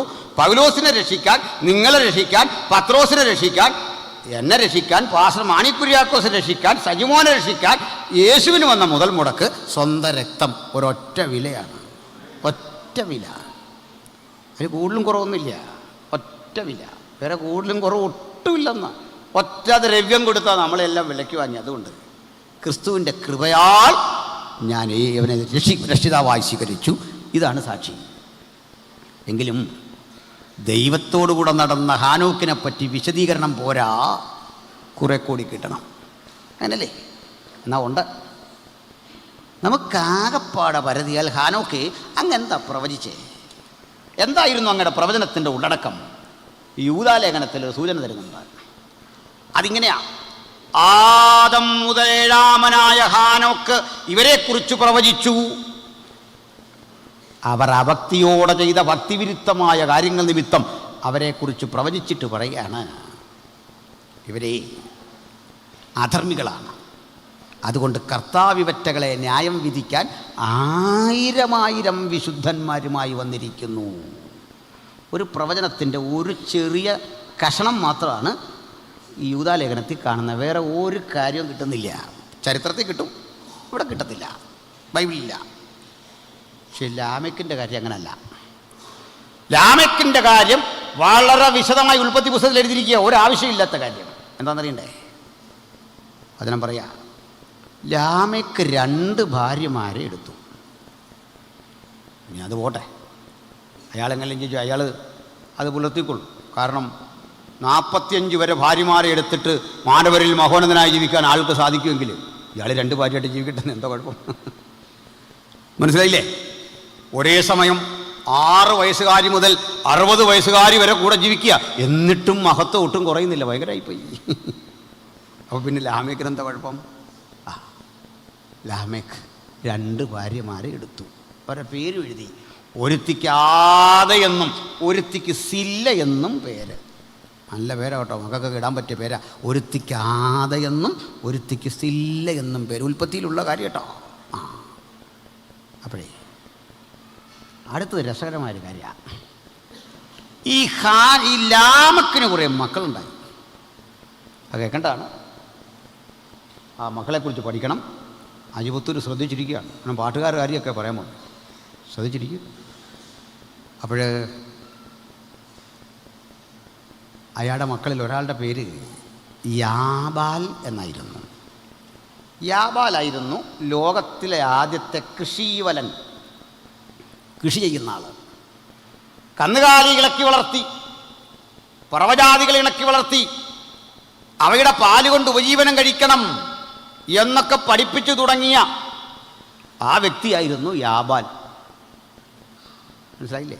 നമ്മുടെ കുര്യൻ സാറ് ധവള വിപ്ലവമൊക്കെ തുടങ്ങുന്നതിന് മുമ്പ് ഈ മനുഷ്യനെ കന്നുകാലികളെ ഇണക്കി വളർത്തി ലൈഫ് സ്റ്റോക്ക് ആൻഡ് ആനിമൽ ഹസ്ബൻഡറിയൊക്കെ തുടങ്ങി വെച്ച മനുഷ്യൻ്റെ പേര് യാബാൽ. ഇനി അവിടെ വേറെ എത്രയുണ്ട്? യൂബാൽ. ബൈബിൾ കിസ്സൊക്കെ വരുമ്പോൾ കുട്ടികൾ ശ്രദ്ധിച്ചോണേ. യൂബാലായിരുന്നു ആദ്യത്തെ ആർട്ടിസ്റ്റ്. അജിപുത്തൂർ സാറേ, പ്രസാദ് സാറേ മനസ്സിലാകുന്നുണ്ടോ? The first artist in the world. അവൻ വേണുവും കിന്നരവും പ്രയോഗിക്കുന്നവർക്ക് പിതാവായി തീർന്നു. സുഷിരവാദ്യം, വേണു അതാ സുഷിരവാദ്യം, ഓടക്കുടൽ, കിന്നരം കമ്പിവാദ്യവും പ്രയോഗിക്കുന്നവർക്ക് പിതാവായി തീർന്നു. ഇനി വേറൊരുത്തനുണ്ട്. അപ്പം യാബാൽ, അടുത്തവൻ്റെ ഒരു യൂബാൽ, ഇനി ഒരുത്തൻ്റെ പേര് തൂബൽ കൈൻ. തൂബൽ കൈൻ്റെ പണി കേൾക്കണം. ചെമ്പ് കൊണ്ടും ഇരുമ്പ് കൊണ്ടും ആയുധം തീർക്കുന്നവർക്ക് പിതാവായി തീർന്നു. ഉൽപ്പത്തി 4-5 ഒക്കെ വായിച്ചാൽ മതി. ഈ കാര്യം കൃത്യം എഴുതിയിരിക്കുക. എന്താ മനസ്സിലായി? നാശഗ്രസ്തനായൊരു മനുഷ്യനില്ലേ, കൊന്നു കൊലവിളിച്ചിട്ട് സഹോദരന്റെ ചുടുചോര കൊണ്ട് ചരിത്രത്തെ മലീമസമാക്കിയ കൈൻ കയ്യിലിൽ നിന്ന് പിറവി കൊണ്ടതാണ് പട്ടണം. കയ്യിലിൻ്റെ കൊച്ചുമക്കളുടെ കാലത്ത് രൂപപ്പെട്ടതാണ് കല, സാഹിത്യം, സംസ്കാരം. ഇവയൊക്കെ രൂപപ്പെട്ടത് അന്നാണ്. വീണ്ടും ആയുധം, ചെമ്പും ഇരുമ്പും കൊണ്ടുള്ള ആയുധം, പ്രതിരോധം, കൃഷിക്ക് വേണ്ടത്. നമ്മളെ സംസ്കാരം, നാഗരികത എന്നൊക്കെ പറഞ്ഞത് ഉണ്ടായത് കൈനൈറ്റ്സിൻ്റെ സംഭാവനയാണ്, കൈയിൻ്റെ കൊച്ചുമക്കളുടെ സംഭാവനയാണ്. ദൈവമക്കളുടെ സംഭാവന എന്താ? ഒന്നുമില്ലെന്ന്. ആകെ ഉള്ളതൊരു യാഗപീഠം, പിന്നുള്ളതൊരുത്തൻ നീതി പ്രസംഗി, മറ്റൊരാൾ പ്രവാചകൻ, ഇനിയും ഒരാളൊരു പെട്ടകം, ഇനിയും ഒരാൾ സമാഗമന കൂടാരം, ഇനിയും ഒരാൾ ദൈവത്തിൻ്റെ ആലയമായ യെരൂശലേം ദേവാലയം, ഇനിയും ഒരാൾ ദേവാലയത്തെക്കാൾ വലിയവനായ ക്രിസ്തു. നഗരം ഉണ്ടാക്കിയില്ല, ഈ പറയപ്പെട്ട ഒന്നും തന്നില്ല. അപ്പോഴേ നാം പാദമുന്നിൽ നിൽക്കുന്ന ലോകത്തിൻ്റെ സംസ്കാരം കൈനൈറ്റ്സിൻ്റെ ദാനമാണ്. അവരാണിത് പണി കഴിപ്പിച്ചത്. അവിടെയാണ് നിൽക്കുന്നത്. അപ്പം നമുക്കിവിടെ നിൽക്കാവോ? നിൽക്കാം. നമുക്ക് സുഷിരവാദം ഉപയോഗിക്കാവോ? ഉപയോഗിക്കാം. കമ്പിവാദം ഉപയോഗിക്കാവോ? ഉപയോഗിക്കാം. പാട്ട് പാടാമോ? പാടാം. ആയുധം ഉപയോഗിക്കാവോ? ആയുധം ഉപയോഗിക്കാം. അന്യൻ്റെ തലക്കിട്ടല്ല. തേങ്ങ പൊതിക്കാനേ പറ്റുള്ളൂ. വേറൊന്നും എടുക്കില്ല. കറിക്കരിയാൻ, തേങ്ങ പൊതിക്കാൻ, കാട് വെട്ടാൻ, ഇതിനൊക്കെ നമുക്ക് ആയുധം എടുക്കാൻ കുഴപ്പമൊന്നുമില്ല. വേറൊന്നിനും പറ്റില്ല. അതുകൊണ്ടേ അതിനുള്ള ഉപയോഗമേ ഉള്ളൂ. അപ്പോൾ നാഗരികതയെ വിവേകത്തോട് ഉപയോഗിക്കണം, സംസ്കാരത്തെ വിവേകത്തോട് ഉപയോഗിക്കണം. ഇതായിരുന്നു ബൈബിളിൻ്റെ സന്ദേശം. പക്ഷേ ലാമേക്കിൻ്റെ കാലമെത്തുമ്പോൾ ഒരു പടി കൂടി കടന്നിട്ടേ അയാൾ പറഞ്ഞു, ജീവിതത്തിന് കിട്ടാവുന്ന സന്തോഷമാർജിക്കുക, തിന്നുക, കുടിക്കുക, ആനന്ദിക്കുക, നാളെ ചാകും. അതുകൊണ്ടേ 2 ഭാര്യമാർ, ഒരുത്തിക്കാത, ഒരുത്തിക്ക് സില്ല. ഇതെല്ലാം കേട്ടിട്ട് ഇയാൾ ഈ ഭാര്യമാരെ വിളിച്ച് മനോഹരമായൊരു കവിത ആലപിച്ചു. കവിത അല്ലെ പാട്ട്. ബൈബിളിലെ ആദ്യത്തെ കവിത പോലും ഈ ലാമെക്ക് തൻ്റെ ഭാര്യമാർക്ക് വേണ്ടി എഴുതിയ കവിതയാണ്. ആദ്യത്തെ കവിത അതിങ്ങനെ തുടങ്ങുന്നത്: ആദയും സില്ലയുമായുള്ളവരെ വന്നു കേൾപ്പിൻ, ലാമേക്കിൻ ഭാര്യമാരെ എൻ്റെ വാക്കുകൾക്ക് ചെവി തരുവീൻ. കേട്ടിട്ടില്ലേ? ചിഞ്ചുവിനെ കൊണ്ട് ഇതൊക്കെ വായിപ്പിക്കണ്ട, സമയക്കുറവുകൊണ്ട് വായിക്കാത്തതാണ്. ആദയും സില്ലയുമായുള്ളവരെ വന്നു കേൾപ്പീൻ, ലാമേക്കിൻ ഭാര്യമാരെ എൻ്റെ വാക്കുകൾക്ക് ചെവി തരുവീൻ. എൻ്റെ പരിക്കിന് പകരം ഒരു പുരുഷനെയും എൻ്റെ മുറിവിന് പകരം ഒരു യുവാവിനെയും ഞാൻ കൊല്ലും. അമ്പട.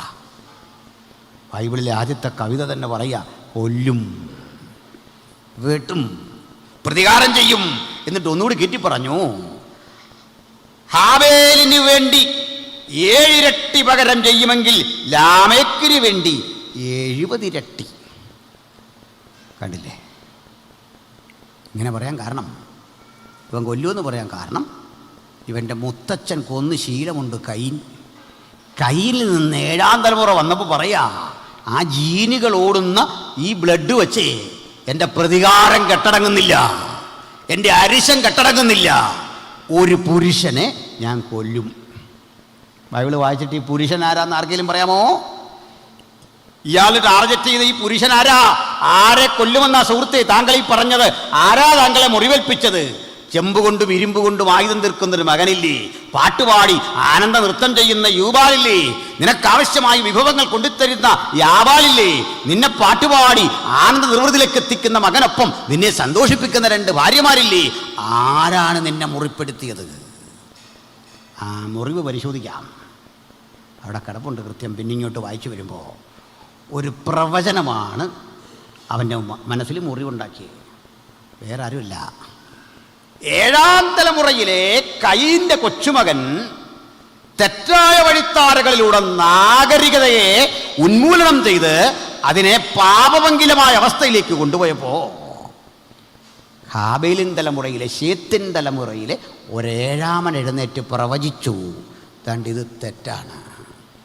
ആ തെറ്റിനെതിരെ പ്രവചിച്ച പ്രവാചകന്റെ പ്രവചനം തുടങ്ങുന്നത് തന്നെ അധർമ്മത്തിനെതിരെയാണ്.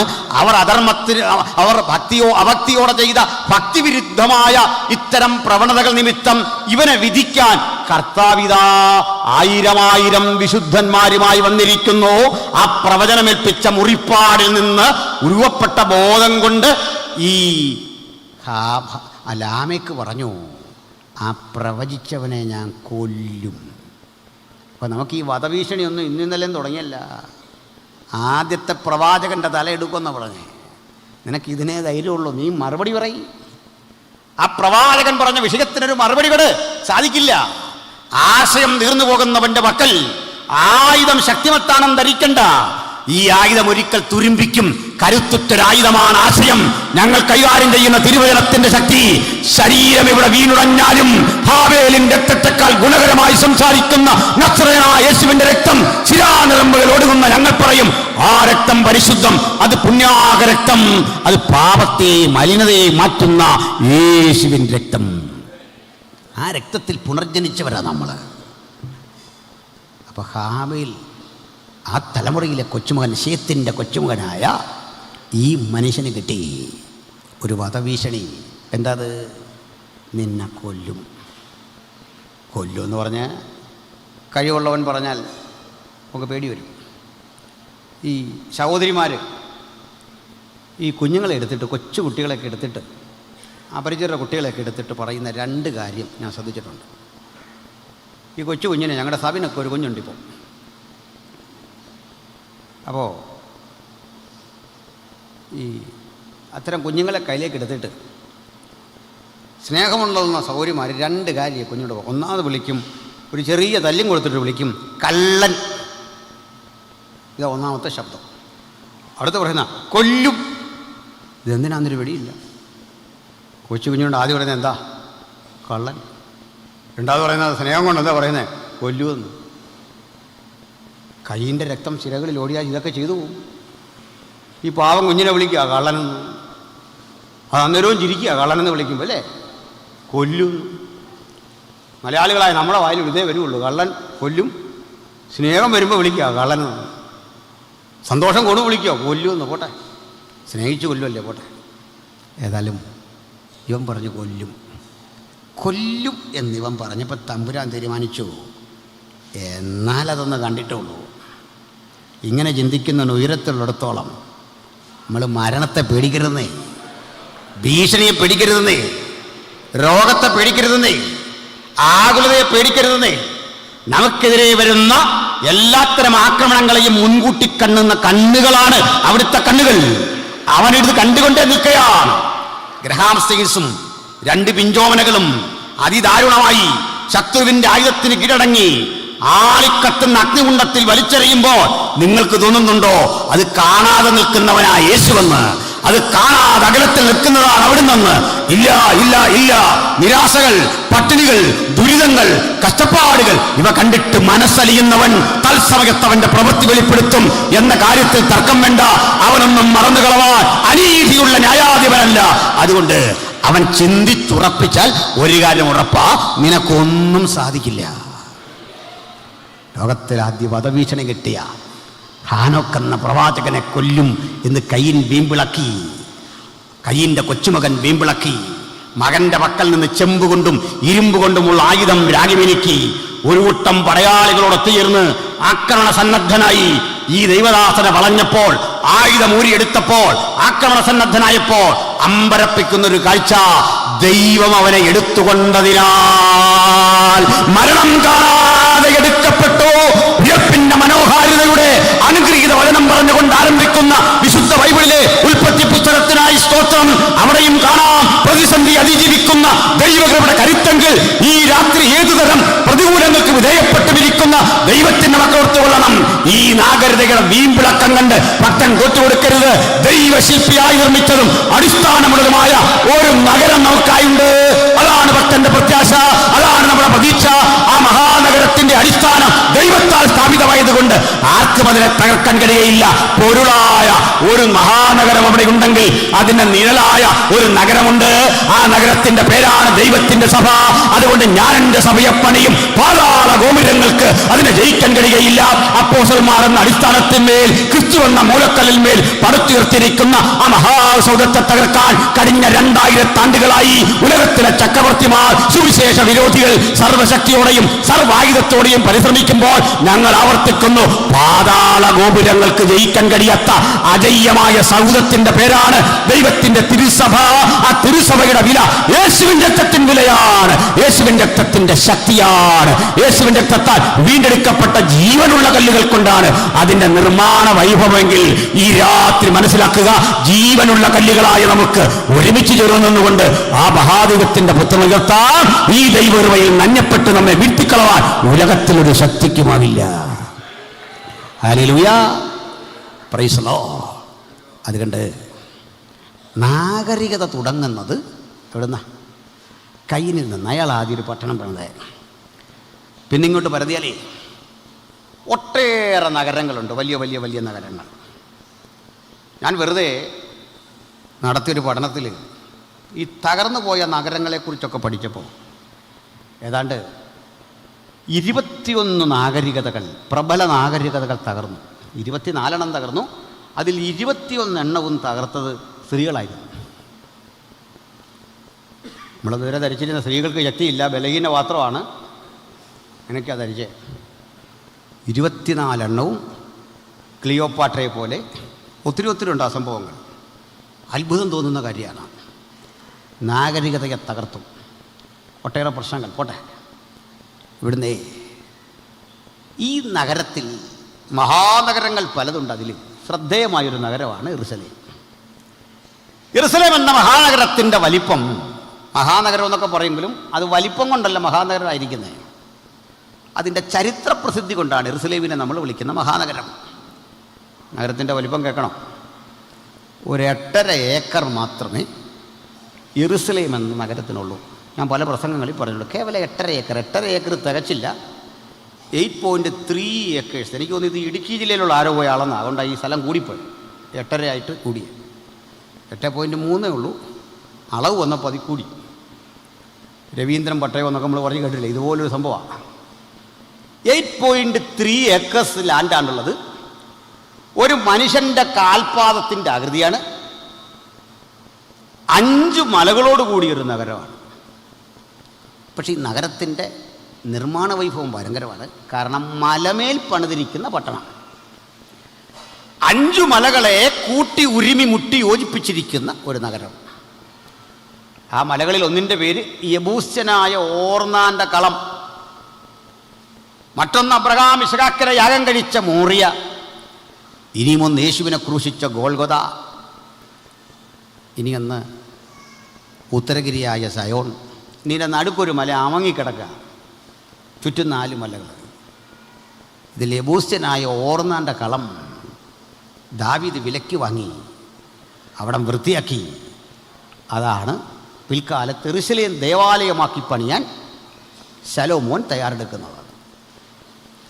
ഈ നഗരം ഒരു ഘട്ടം കഴിഞ്ഞപ്പോൾ അതിൻ്റെ പ്രൗഢി നശിച്ചു. അതിൻ്റെ കാരണം ദേവാലയമായിരുന്നു ആ നഗരത്തിൻ്റെ മഹത്വം. ദേവാലയം തകർത്തു, ആ നഗരത്തിൻ്റെ മഹത്വം പോയിപ്പോയി. ഈ ദേവാലയം തകർക്കാൻ കാരണം എന്താ? ദേവാലയത്തിലൊരു മഹത്വം ഉണ്ടായിരുന്നു, അത് ദൈവത്തിൻ്റെ തേജസ്സായിരുന്നു. പ്രവാചകൻ പറയുക, അവിടെ യാഗം നടന്നു, പാട്ട് നടന്നു, ആരാധന നടന്നു. പക്ഷെ ഞാൻ നോക്കിക്കൊണ്ടിരിക്കെ യഹോവയുടെ മഹത്വം ആലയത്തിൽ നിന്ന് ഉയർന്നു പോയി. അത് കിഴക്കൊലിവുമലയുടെ മീതെ നിൽക്കുന്നത് ഞാൻ കണ്ടു. അപ്പോൾ തേജസ് എവിടെ പോയി നിൽക്കുക? ഒലിവുമലയുടെ മീതെ. അപ്പോൾ തേജസ് പോയിട്ടും യാഗത്തിൻ്റെ കുറവില്ല. ഗംഭീരമായ പ്രോഗ്രാം ഇവിടെ നടക്കുന്നുണ്ട്. ഒരു ആലയം തകർന്നു. ആലയം തകരുമ്പോൾ പുതുനിയമം ഈ സ്ഥലത്തെ വിളിക്കുകയാണ് ആത്മീയമായി സോദോമെന്നും മിസ്രയീം എന്ന് പേരുള്ളതും അവരുടെ കർത്താവ് മരിച്ചതുമായിരിക്കുന്ന ഇടം. ഇതാ യെരുശലേമിന് ഇന്ന് പറയുന്നത്. ആളുകൾ ചിലരെങ്കിലും പറയാറുണ്ട് ഹോളി ലാൻഡ് എന്നൊക്കെ ചോദിക്കാറുണ്ട്. എന്നോട് സുഹൃത്തുക്കൾ ചോദിക്കാറുണ്ട്, ഈ ഹോളി ലാൻഡ് ട്രിപ്പ് ഉണ്ടോ? ഞാൻ പറയില്ല. Because there is no holy land. There is no holy land in this world. അതാ ക്രിസ്ത്യൻ വീക്ഷണം. ഈ ഭൂമിയിലെങ്ങും ഒരു ഹോളി ലാൻഡില്ലെന്ന്. ശരിക്കും പറഞ്ഞാൽ യെരുസലേമും പാമ്പാടിയും പരിശോധിച്ചാൽ നമുക്ക് തുല്യമാണ് രണ്ടും. ഒരു വ്യത്യാസമില്ല. ആ നഗരത്തിന് സവിശേഷതയില്ല. ആ നഗരത്തിന് ചരിത്ര പ്രസക്തിയുണ്ട്. അത് ഹോളി ലാൻഡ് അല്ല. കാരണം പ്രവാചകന്മാരെ കല്ലെറിയുകയും മുമ്പേ കടന്നു വന്ന് സൂചന നൽകാൻ വന്ന ആളുകളെ ഓടിക്കുകയും അവരുടെ ചുടുരക്തം കൊണ്ട് മലീവശമായി കിടക്കുന്ന ഈ നഗരത്തിൽ കോടിക്കണക്കിന് മനുഷ്യരുടെ വേദനയും കഷ്ടപ്പാടും ഒക്കെ നിമിത്തമുണ്ടായ പ്രത്യാഘാതങ്ങളുടെ ദുരന്ത ഭൂമി. ആ ഭൂമിയിൽ നിന്ന് യേശു ഒരു ദിവസം പറഞ്ഞു, ഞാൻ നിങ്ങളെ വിട്ടുപോവാം. കേട്ടവർക്ക് വലിയ വിഷമമൊന്നും വന്നില്ല. കാരണം യേശു ഇല്ലാതിരിക്കുന്നതായിരുന്നു അവരുടെ സന്തോഷം. പക്ഷേ യേശു ഒരു കാര്യം പറഞ്ഞു, ഞാനേ കീഴടങ്ങിപ്പോകുന്നുവെന്ന് ധരിക്കരുത്. പോയ ഞാൻ പോയതുപോലെ ഒരു ദിവസം ഇഞ്ഞു വരും. പിന്നീട് വാക്യങ്ങൾ ഇതേ വാക്യങ്ങൾ കൂടെ കൂട്ടിച്ചേർത്ത് പറയാം. വെളിപ്പാടുസിലെ വാക്യങ്ങൾ കൂട്ടിച്ചേർത്ത് പറയാം.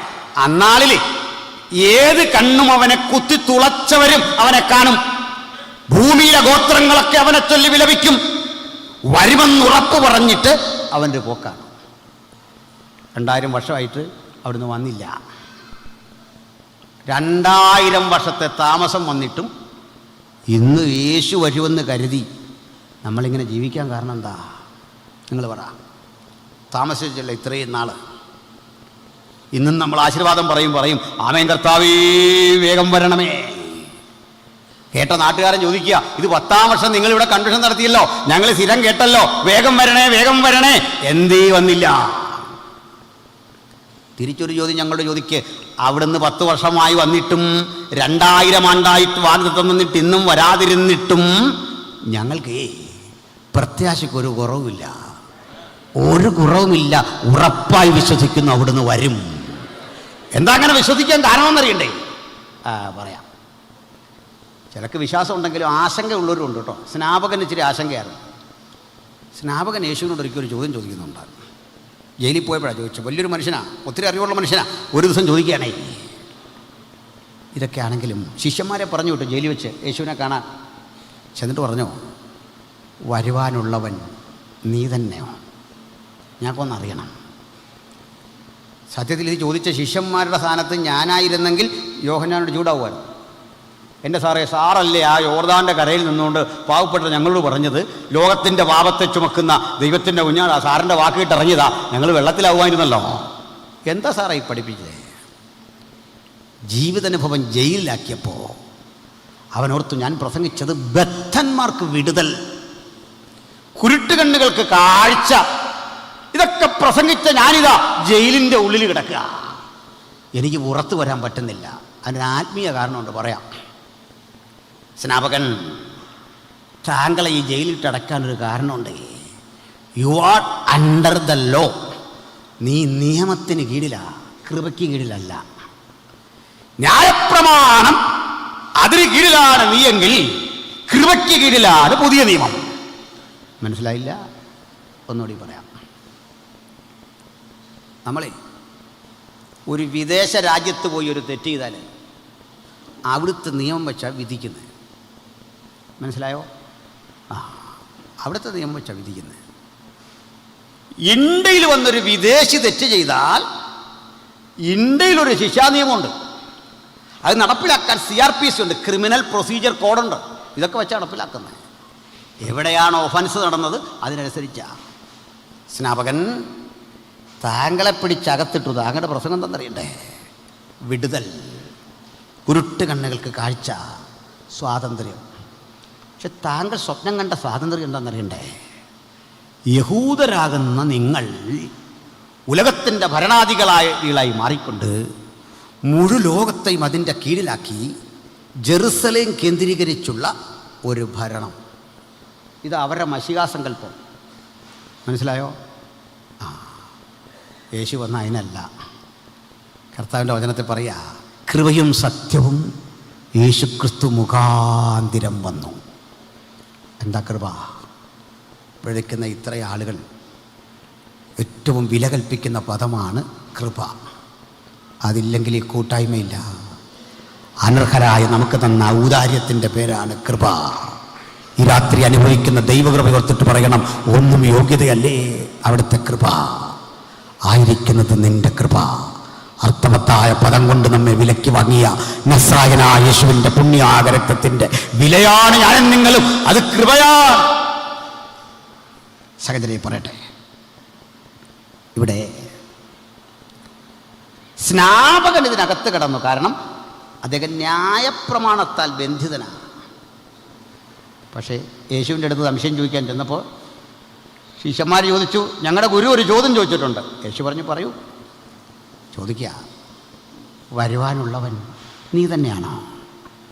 കർത്താവ് ക്ഷുഭിതനായൊന്നുമില്ല. കർത്താവ് പറയാണേ, മക്കളെ, നിങ്ങൾ അവിടെ ചെന്ന് ഇവിടെ കണ്ടതെന്തോ അത് പറയണം. കുരുടര് കാണുന്നുണ്ട്, ചെകിടര് കേൾക്കുന്നുണ്ട്, മുടന്തർ നടക്കുന്നുണ്ട്, ദൈവരാജ്യത്തിൻ്റെ ഘോഷണം ഞാൻ കൃത്യം ചെയ്യുന്നുണ്ട്. ആവശ്യക്കാർക്ക് അത് ആസ്വദിക്കാൻ പറ്റുള്ളൂ. മനസ്സിലായോ? അത് പറഞ്ഞുതരാം. നമ്മുടെ ജോൺസൺ സാറിനറിയാം, ഞങ്ങളുടെ ഒരു ഡിബേറ്റിൽ ഇതിലെ ബ്രദറൻ സഹോദരങ്ങളുടെ കാര്യം പറഞ്ഞു. നിങ്ങളുടെ ഈ പരിപാടിയെല്ലാം കൊള്ളാം, പക്ഷേ നിങ്ങളുടെ ഈ ആരാധനയൊക്കെ എന്താ ബഹളമാണ്. അത് കള്ളമാണ്, ഒരു ബഹളമൊക്കെ ഉണ്ടല്ലോ. അല്ല, ശ്മശാനത്തിൽ നിന്ന് പാടുന്നല്ലോ നമുക്ക് പാടാൻ നോക്കും. ആരാധനയ്ക്ക് വന്നിട്ട് ശവക്കോട്ടയിൽ നിൽക്കുന്നില്ല, നിൽക്കാൻ നോക്കും? ഒക്കെയല്ല. നമ്മുടെ പാട്ടിന് അതിൻ്റെ ഒരു ചൂടും ഒരു ഗൗരവമൊക്കെ ഉണ്ട്. ഇല്ലെങ്കിൽ അത് പാട്ടാണോ? പിന്നെ പറയാനേ, നിങ്ങൾ ഈ അന്യഭാഷയൊക്കെ പറഞ്ഞു തുടങ്ങുമ്പോൾ ഒരു ചന്ത പോലല്ലേ അത്. ഇത് കേട്ട് കഴിയുക നമ്മുടെ കുറേ ആളിൽ ചൂടായി. നമുക്കിടെ കുറേ ഒരു ചൂടന്മാരുണ്ട്. Johnson pastor ചൂടനാണ്. കഴിഞ്ഞ ഡിബേറ്റ് കഴിഞ്ഞപ്പോൾ എനിക്ക് മനസ്സിലായി. ആടി ഇരുന്നിട്ട് ലാസറച്ചാനും ഭയങ്കര ചൂടായി, ചാടി ഇരുന്നിട്ട്. ഈ ഡിബേറ്റ് ഇരിക്കണ എൻ്റെ സാറേ അപാരമായ അസഹിഷ്ണുത വേണം, അപാരമായ സഹിഷ്ണുത. കാരണം ഞങ്ങളിവരെ ഇങ്ങനെ പ്രകോപിപ്പിച്ചൊരു ചെറിയ കളത്തിലേക്ക് കയറ്റുമ്പോഴായിരിക്കും നിങ്ങൾ ചൂടായി കയറി വരെ ചെയ്യരുത്. അവൻ തന്നെ അവന് കുഴി വെട്ടിയിരിക്കുക, കുഴിയുടെ വക്കത്ത് നിൽക്കുമ്പോൾ നിങ്ങൾ കയറി വരരുത്, പ്രശ്നം ഉണ്ടാക്കല്ലേ. കാരണം ഞങ്ങൾ മനഃപൂർവ്വം ഇങ്ങനെ അയച്ച് ഈ കബഡി കളിക്കുന്ന പോലെയാണ്. ഇങ്ങോട്ട് വാ വാ വാ കയറി വാ, കയറി ഇങ്ങോട്ട് വരുമ്പോൾ വളഞ്ഞൊരു പിടി അവൻ തരും. നമ്മുടെ കയ്യിലേക്ക് ആയുധം ഇങ്ങ് തരും. നമ്മൾ ആയുധം കൊണ്ടുപോകണ്ട, അവൻ്റെ തന്നെ ഇരുമുണ്ട്, അതിങ്ങോട്ട് മേടിച്ച് ഒരു കൊട്ട അതങ്ങ് തീരും. അത്ര സംഗതിയുള്ളൂ. ഇത് വലിയ കാര്യമൊന്നുമില്ല.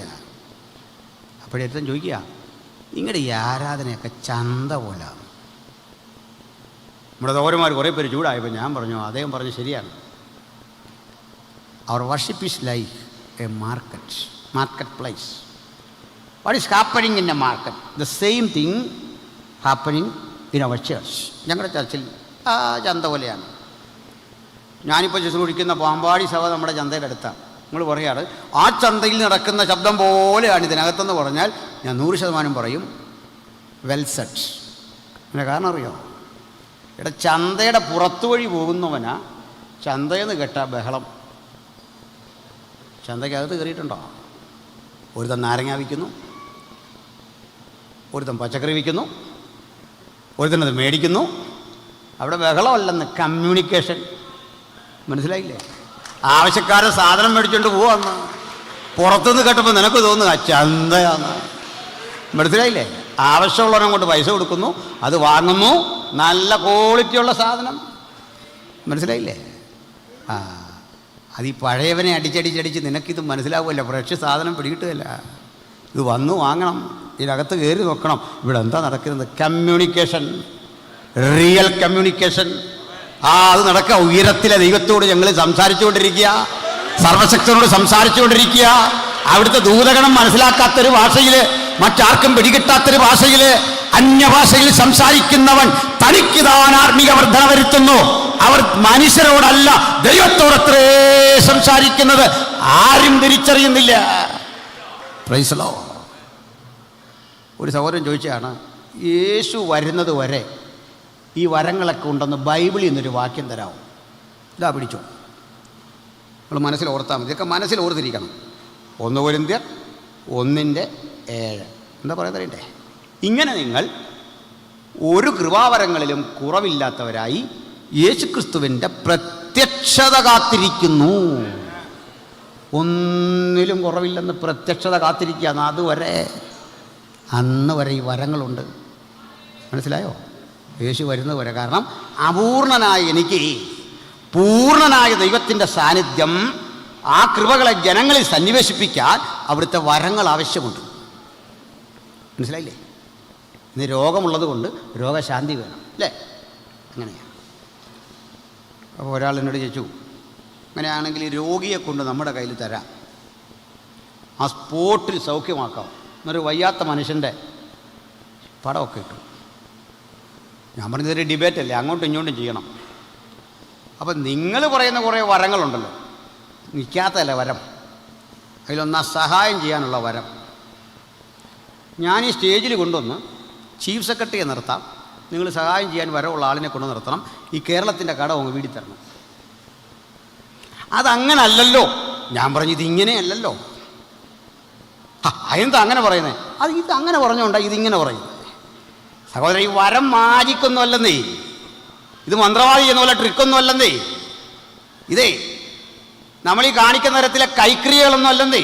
ഇതൊക്കെ ആളിൽ തെറ്റിദ്ധരിക്കാനൊക്കെ കാരണം ഈ സുഗതനെ പോലുള്ള ഒരു പണിയാണെന്ന് എനിക്കറിയാം. മനസ്സിലായില്ലേ? സുഗതനൊക്കെ ഇങ്ങനെ ഒത്തിരി പണി ചെയ്തതിൻ്റെ കുഴപ്പമാണ്, അത് നമുക്കറിയാം. അതുകൊണ്ട് അത് ഞങ്ങൾ സമ്മതിക്കുന്നു. സുഗതൻ്റെ കെട്ടോട്ട് പൊട്ടാനും പോകുന്നില്ല, അത് വേറെ കാര്യം. അതുകൊണ്ട് ഇതൊക്കെ വിട്, നിങ്ങളെ ഞങ്ങൾ ആ അക്കൗണ്ടിൽ ചേർക്കാതെ. ഇത് വേറെയാ സംഗതി, ഇത് മാനുഫാക്ചർ ചെയ്ത കമ്പനി വേറെയാ. 33 തിരുവയസിലെ ചുടുരക്തം കൊണ്ട് രൂപപ്പെടുത്തി വെച്ച അവിടെ മാനുഫാക്ചർ ചെയ്ത ഉൽപ്പന്നങ്ങൾ എവിടെ ഇരിക്കുന്നേ? ഹല്ലേലൂയ!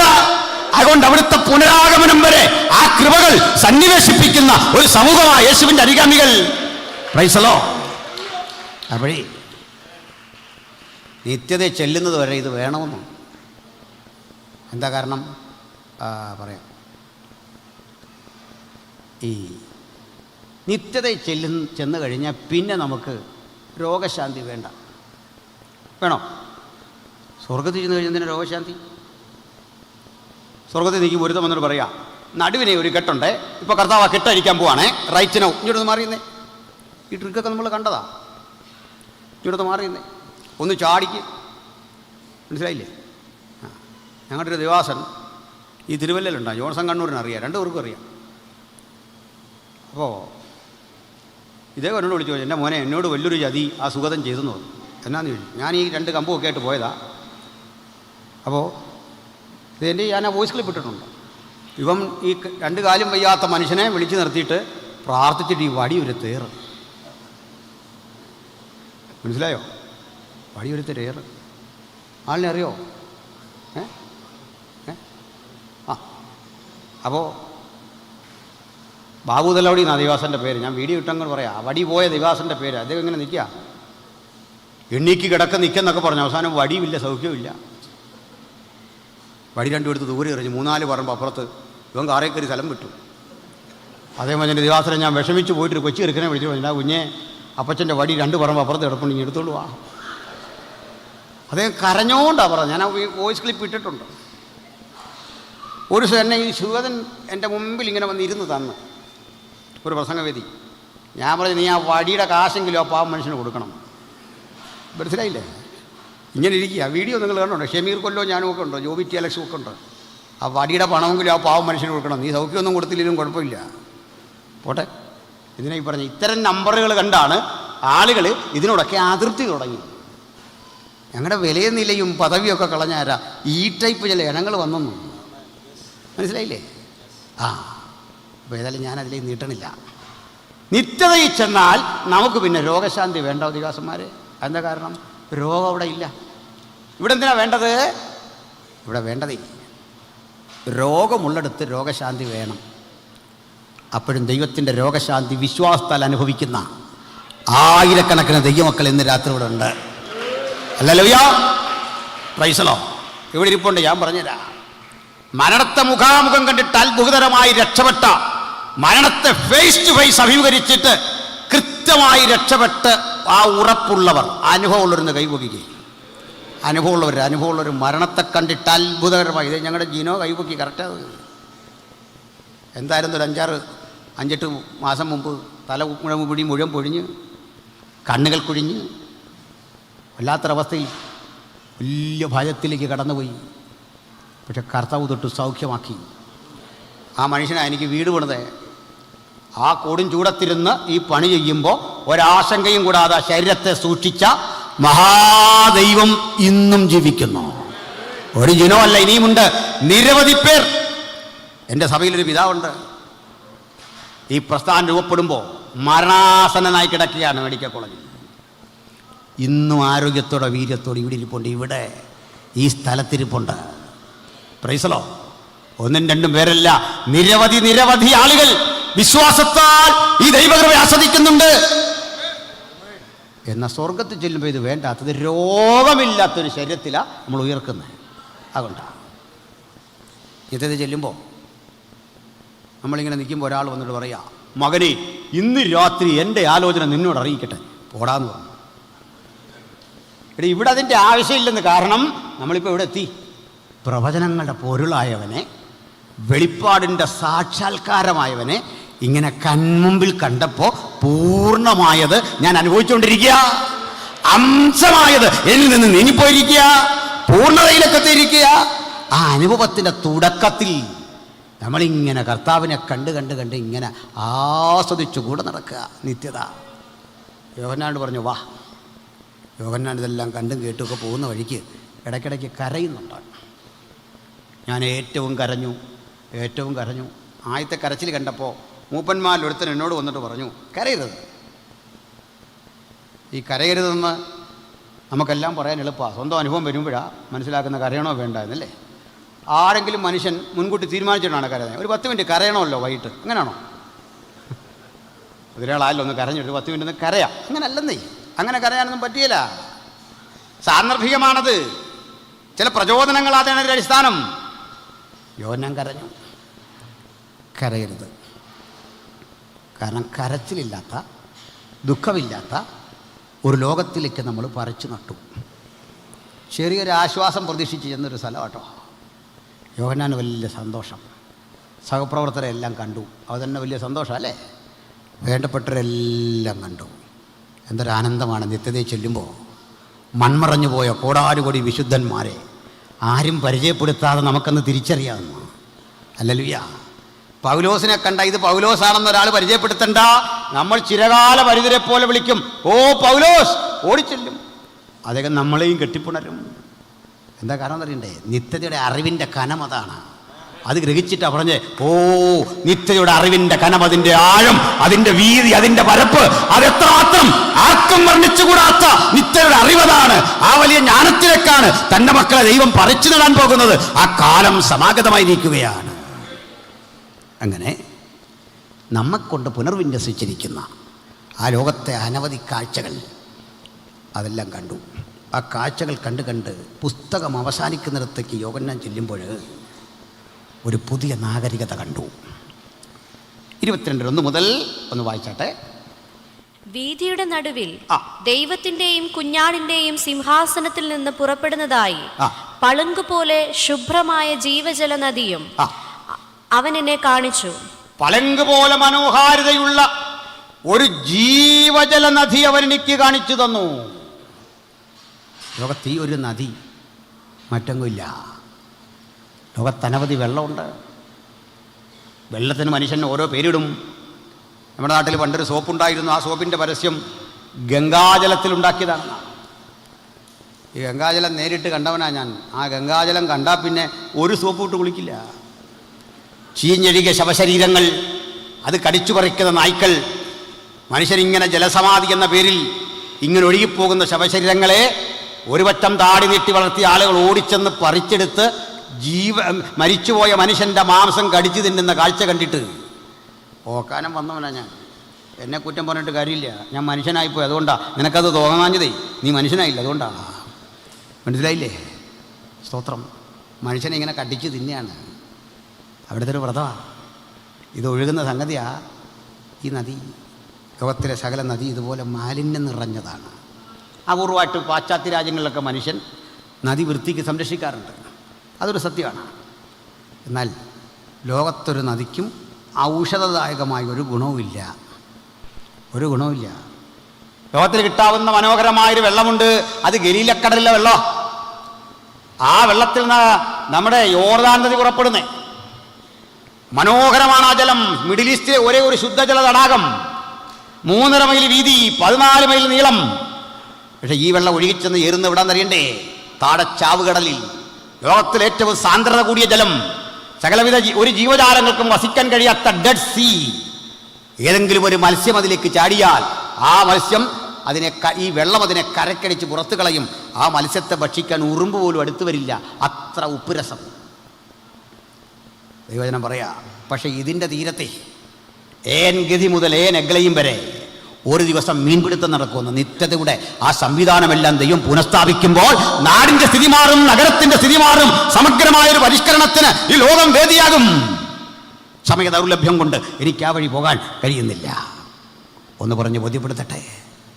ഭക്തനെ കൊണ്ടൊരു നദി കാണിച്ചു, ജീവജല നദി. ഈ നദിയെപ്പറ്റി എത്ര പഠിച്ചാലും നമുക്ക് പിടിതരാത്ത ചില ഘടകങ്ങളുണ്ട്. അതിലൊന്നാണ് ഇത് ഒഴുകിച്ചേരാൻ ഒരിടമില്ല. ഈ നദിക്കൊന്ന് ചേരണമല്ലോ എങ്ങോട്ടെങ്കിലും, ഒഴുകിച്ചേരണ്ടേ. സമുദ്രത്തെ നോക്കി അതിനെ കണ്ടില്ല. സമുദ്രമില്ല, വെള്ളം ഒഴുകുകയും ചെയ്യണം. ലോകത്തിലെ സകല വെള്ളവും ഏതെങ്കിലും ഒരു രൂപത്തിൽ കായലിലോ കടലിലോ ചേരണം. കായലും ചെന്ന് കടലിനോട് ഒട്ടിയാണ് കിടക്കുന്നത്. അപ്പൊ ഈ വെള്ളം ചെന്ന് ചേരാനൊരിടം വേണം, നദിക്ക് ചെന്ന് ഇറങ്ങാനൊരു സ്ഥലം വേണം. ഞാൻ സമുദ്രത്തെ നോക്കി അതിനെ കണ്ടില്ല. വെള്ളം ഒഴുകുകയും വേണം. എന്താ കാര്യം? ഈ ഭൂമിയിൽ വെള്ളം ഒഴുകുന്നതുണ്ട്, പ്രപഞ്ച നിയമമുണ്ട്. അത് താഴേക്കാണ് ഒഴുകുന്നത്. എന്നാ വെള്ളം ഒഴുകുന്നത്? അങ്ങനെയല്ലേ? എന്നാലേ ഈ പ്രപഞ്ചക്രമത്തെ നമുക്കൊന്ന് തിരിച്ചുവിടാം. മുകളിലോട്ടൊഴുകി അങ്ങനെ ഇരിക്കും, ചിന്തിക്കാൻ പറ്റണില്ല. എന്നൊരു കാര്യം മനസ്സിലാക്കിക്കോ. നിത്യതയിലേ ഈ മുകളിലേക്ക് താഴേക്ക് ഈ സങ്കല്പങ്ങളെല്ലാം മാറും. കാരണം ഈ വെള്ളത്തിൽ ഒരളവ് പോലും മിസ്യൂസ് ചെയ്യേണ്ട കാര്യമില്ല. കാരണം ഇത് ജീവജല നദിയാണ്. ജീവജല നദിയുടെ ഓരോ തന്മാത്രയും അർത്ഥവത്താണ്. അതുകൊണ്ട് ഒരു അല്പം ജലം പോലും നഷ്ടം വരേണ്ടതില്ല. ഈ നദി ഏതുവഴി ഒഴുകിയോ ഒഴുകിയ ഇടത്ത് തിരിച്ചു വരുന്നൊരു രംഗം ഒന്ന് ഭാവനെ കണ്ടാട്ട്. ഒഴുകിയ ഇടത്ത് പല വഴിക്ക് കറങ്ങി കറങ്ങി കറങ്ങി കറങ്ങി കറങ്ങി ഒടുക്കം ഈ നദി വന്ന് ഉത്ഭവസ്ഥാനത്തേക്ക് ചേരുന്ന കൃത്യതയാർന്ന ഒരൊഴുക്കിൽ ഇതിൻ്റെ വീതിയുടെ നടുവിൽ ഒഴുകിപ്പോകുന്ന ഈ നദിയുടെ തീരത്ത് വചനം പറയാണ്, ഒപ്പം മാസത്തിൽ അതത് തരം ഫലം കായ്ക്കുന്ന 12 തരം വൃക്ഷം. ഇന്നത്തെ താഴോട്ട് വായിക്കുമ്പോൾ കാണുക, രാത്രി അവിടെ ഇല്ല. രാത്രിയില്ലേ പിന്നെ എങ്ങനെയാന്ന് ഈ മാസം പിടികിട്ടിയോ? രാത്രിയില്ല പിന്നെ ഡേയും നൈറ്റും ഇല്ല പിന്നെ എങ്ങനെയാന്ന് ഒരു മാസം കണക്ക് കൂട്ടുന്നത്? പറയാം. അനിതേ, നിരീശ്വരന്മാരുടെ ഒരു ഡിബേറ്റിൽ പങ്കെടുത്തപ്പോൾ പറഞ്ഞൊരു കാര്യമാണ്. സന്ധ്യയായി ഉഷസ്സുമായി 1-ാം ദിവസം, സന്ധ്യയായി ഉഷസ്സുമായി 2-ാം ദിവസം. ഞാനും നിങ്ങളും കണ്ട രാവിലെയും വൈകിട്ടും അല്ല. നമ്മുടെ ഷാജി പാഷൊക്കെ പഠിച്ചിട്ടുണ്ട്, ചോദിച്ചാൽ മതി. ഷാജി ഫിലിപ്പിനോടൊക്കെ ചോദിച്ചാൽ മതി, പറഞ്ഞു തരും. ഷാജി ഫിലിപ്പ് മറന്നാലും മിനി അത് മറക്കില്ലെന്ന് എനിക്ക് നല്ല പിടിയുണ്ട്. മിനി ഉണ്ടല്ലോ ഇവിടെ അല്ലേ? ചോദിച്ചാൽ പറയും കാര്യങ്ങൾ. എങ്ങനെയാണെന്നറിയണ്ടേ? ഭൂമി ഒരു ഗ്ലോബ് ഇവിടെ സങ്കല്പിക്കുക. ദൈവം ഭൂമിയെ സൃഷ്ടിച്ചു, ആകാശത്തെ സൃഷ്ടിച്ചു, ഭൂമിയെ സൃഷ്ടിച്ചു എന്നൊക്കെ പറയുമ്പോൾ ഭൂമി ഇങ്ങനെ കറങ്ങുക. സൂര്യനെ സൃഷ്ടിച്ചു, സൂര്യൻ്റെ വെളിച്ചം ഇങ്ങോട്ടടിച്ചിട്ട് ഭൂമി കറങ്ങുമ്പോഴാണ് നമ്മൾ രാവും പകലും. വെളിച്ചം കിട്ടുന്നിടത്ത് പകൽ, മറ്റേ രാവ്. ഇതേ ഭൂമിയുടെ ഒരു ദിവസത്തെ പറ്റിയല്ല, സൃഷ്ടാവ് ഒരു പ്രപഞ്ച ദിവസം ഈ പറയുന്നത്. അത് തുടങ്ങുന്ന ഇവിടെ കേട്ടോ, സന്ധ്യയായി ഉഷസ്സുമായി. അല്ല നേരം വെളുത്ത് ഇരുട്ടിയതല്ല, സന്ധ്യയായി ഉഷസ്സുമായി 1-ാം ദിവസം. അതില്ലാത്തൊരു ദിവസം ഉണ്ട്, അതെന്നറിയണ്ടേ? 7-ാം ദിവസം. വായിച്ചു നോക്കിയേ, സന്ധ്യയായി ഉഷസ്സുമായി 7-ാം ദിവസം കാണാൻ പറ്റില്ല. അതിൻ്റെ അർത്ഥം എന്താണെന്നറിയണ്ടേ? നമ്മുടെ സങ്കല്പത്തിലെ 24 മണിക്കൂറല്ല. കാരണം പാപരഹിതമായ ആ ലോകത്തിൽ കാലം എന്നതിൻ്റെ സങ്കല്പം വേറെയാണ്. മനസ്സിലാകുമ്പോൾ ഒരു കാര്യം പറയാം. ലോകം കണ്ടുപിടിച്ചതിൽ ഏറ്റവും വലിയ വേഗം എന്ന് പറയുന്നത് പ്രകാശവേഗമാണ്. സൂര്യനിൽ നിന്ന് പുറപ്പെട്ടു വരുന്ന പ്രകാശം അത് ഒരു വർഷത്തിൽ ആ പ്രകാശം പ്രസരിക്കുന്ന ആ കണക്കെടുത്തിട്ട് ലൈറ്റ് ഇയർ എന്നൊരു സങ്കല്പത്തിലാണ് വേഗത കണക്ക് കൂട്ടുന്നത്. അപ്പോൾ ഈ വേഗത കുഞ്ഞുങ്ങളൊക്കെ പഠിച്ചിട്ടുണ്ട്. ലൈറ്റ് ഇയർ ഐൻസ്റ്റീൻ്റെ തിയറിയാണ്. ആ വേഗത്തിൽ മനുഷ്യർക്കോ ജീവജാലങ്ങൾക്കൊന്നും യാത്ര ചെയ്യാൻ പറ്റിയല്ല. എന്നാൽ ഒരു സങ്കല്പം ഞാൻ പറയാം. ഞാനേ ആ വേഗത്തിൽ ഇവിടുന്ന് യാത്ര ചെയ്തു. ഈ ഗോളങ്ങളെല്ലാം സഞ്ചരിച്ചു, സൂര്യനെ, ചന്ദ്രനെ, നക്ഷത്രങ്ങളെല്ലാം കണ്ടിട്ട് തിരിച്ചിവിടെ വന്നാലും വേഗത കാരണം നിങ്ങൾക്ക് തിരിച്ചറിയാൻ പറ്റിയല്ല. മനസ്സിലായോ? സ്പീഡ് കാരണമേ തിരിച്ചറിയാൻ പറ്റിയല്ല. മനസ്സിലായോ? അത്ര വേഗത.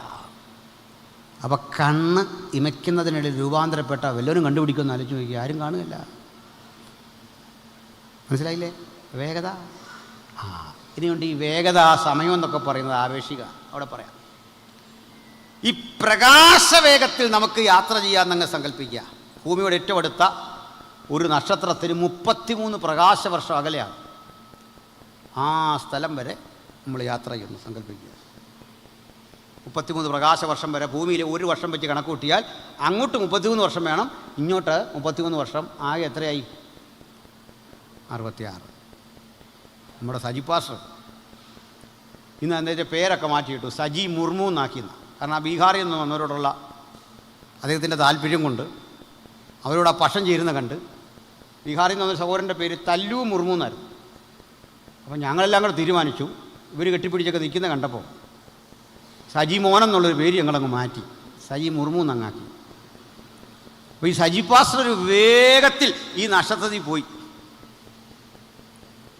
പോയിട്ട് തിരിച്ചു വരാൻ 66 വർഷം. 66 വർഷം കഴിഞ്ഞ് സൈപ്പാഷ് ഇവിടെ വന്നു. പക്ഷേ പുള്ളിക്ക് ഈ സമയവ്യത്യാസം തോന്നുകയില്ല. കാരണം താടി നിറച്ചില്ല, ക്ഷീണിച്ചില്ല. ഇതേ ഊർജ്ജസ്വലതയോടെ വീടിൻ്റെ മുറ്റത്ത് വന്ന് നിൽക്കുമ്പോൾ ഒരു 66 76 വയസ്സുള്ള ഒരു സ്ത്രീ ഇറങ്ങി വരുന്നു. ആരാന്നറിയണ്ടേ? ആ ഫ്രണ്ടിരിക്കുന്ന മോള്. അവൾക്ക് എത്ര വയസ്സാകും? 76. ആ മോനെത്ര വയസ്സെന്നറിയോ? 73. ഇദ്ദേഹം വന്നിങ്ങനെ വാതുക്കെ നിൽക്കുമ്പോൾ ഈ ചെറുക്കം വന്നിട്ട് ചോദിക്കുക, ആരാ? എന്താ കാര്യം തരണ്ടേ? ഇവൻ ഇത്രയും പ്രായമായി, ഇങ്ങനക്ക് പ്രായമായില്ല, വേഗത കാരണം. മനസ്സിലാകുന്നു?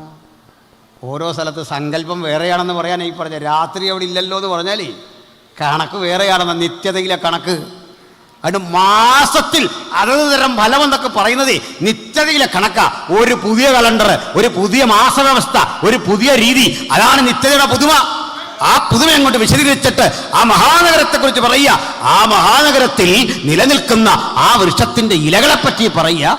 ആ ഇല ഭക്ഷിക്കുന്നവന് അത് കഴിക്കുന്ന വേളയിൽ രോഗശാന്തി ഉണ്ടാവുന്നു. രോഗമില്ലെന്ന് പറഞ്ഞാൽ നമ്മൾ തുടങ്ങിയേ. പക്ഷെ അവിടെ ചെല്ലുമ്പോൾ രോഗശാന്തി. സുഖത്തിനോർക്കുക, അവിടെ ചെന്നാൽ സ്കോപ്പ് ഉണ്ടെന്ന്. ഒന്നുമില്ല മോനെ, മനസ്സിലായോ? അവിടെ ഈ പൊടിക്കൈ പ്രയോഗിക്കാനൊന്നും യാതൊരു വഴിയില്ല. എന്താ കാര്യം? രോഗശാന്തി എന്നത് മലയാള പരിഭാഷയാണ്. ശരിക്കും അവിടെ കാണണം, അവിടെ തെറാപ്പിയോൺ സംഭവിക്കും. ഈ ഇല കഴിച്ചാൽ തെറാപ്പി. ഞാൻ എൻ്റെ ഒരു കാലിന് ബലം അല്പം കുറഞ്ഞു, ഒരു സ്ട്രോക്ക് വന്ന ശേഷം. കുഴപ്പമൊന്നുമില്ല, ഒരു 2 മാസത്തേക്കൊക്കെ ഞാനത് ഉപയോഗിക്കുള്ളൂ. ഇതിവിടെ പറയാൻ കാരണം, ഇറങ്ങുമ്പോൾ നിങ്ങൾ ഓരോരുത്തരും എന്നോട് ചോദിക്കും, ഞാനൊരുത്തൻ ഇത് പറഞ്ഞ് ഇന്ന് തന്നെ മരിക്കും. അതുകൊണ്ട് ദയവായിട്ട് ഇനി അതിനെപ്പറ്റി ഒന്നും ചോദിക്കരുത്. ഇതാ സംഭവം. 2 മാസമുള്ളിൽ നമ്മൾ നിങ്ങൾ കളയും. ഇനി കളഞ്ഞില്ലേലും കുഴപ്പമില്ല, അവിടെ ഇരിക്കട്ടെ. തന്നെയല്ല, ഇത് വെച്ച് കണ്ടപ്പോൾ നമുക്കൊരു ഗ്ലാമർ കൂടിയിട്ടില്ലേ നിങ്ങളെന്ന് പറയാം. അതുകൊണ്ട് അതിരിക്കട്ടെ. മനസ്സിലായില്ലേ? ഒരു വെറൈറ്റി അതിന് വെച്ചിരിക്കുന്ന, അല്ല വേറെ ഒരു കുഴപ്പം അതിനകത്തില്ല. അപ്പോൾ തെറാപ്പി വേറെ, മരുന്ന് വേറെ. തെറാപ്പി എന്താണെന്ന് മനസ്സിലായോ? മരുന്ന് ഉപയോഗിച്ചുള്ള ചികിത്സയല്ലെന്ന്. ഇതങ്ങോട്ട് കഴിക്കുമ്പോൾ അതിൻ്റെ എഫക്റ്റ് പറയാം. ഇത് കഴിച്ചവൻ എനർജറ്റിക് ആകും. മനസ്സിലായോ? എനർജറ്റിക് ആകുന്നേ മനസ്സിലായില്ലേ? നിത്യതയെ ഫുഡൊക്കെ ഉണ്ട്. നിത്യതയെ ഫുഡ് എന്തിനാണെന്നറിയണ്ടേ? നിത്യതയെ ഭക്ഷണം ഉണ്ടെന്ന്.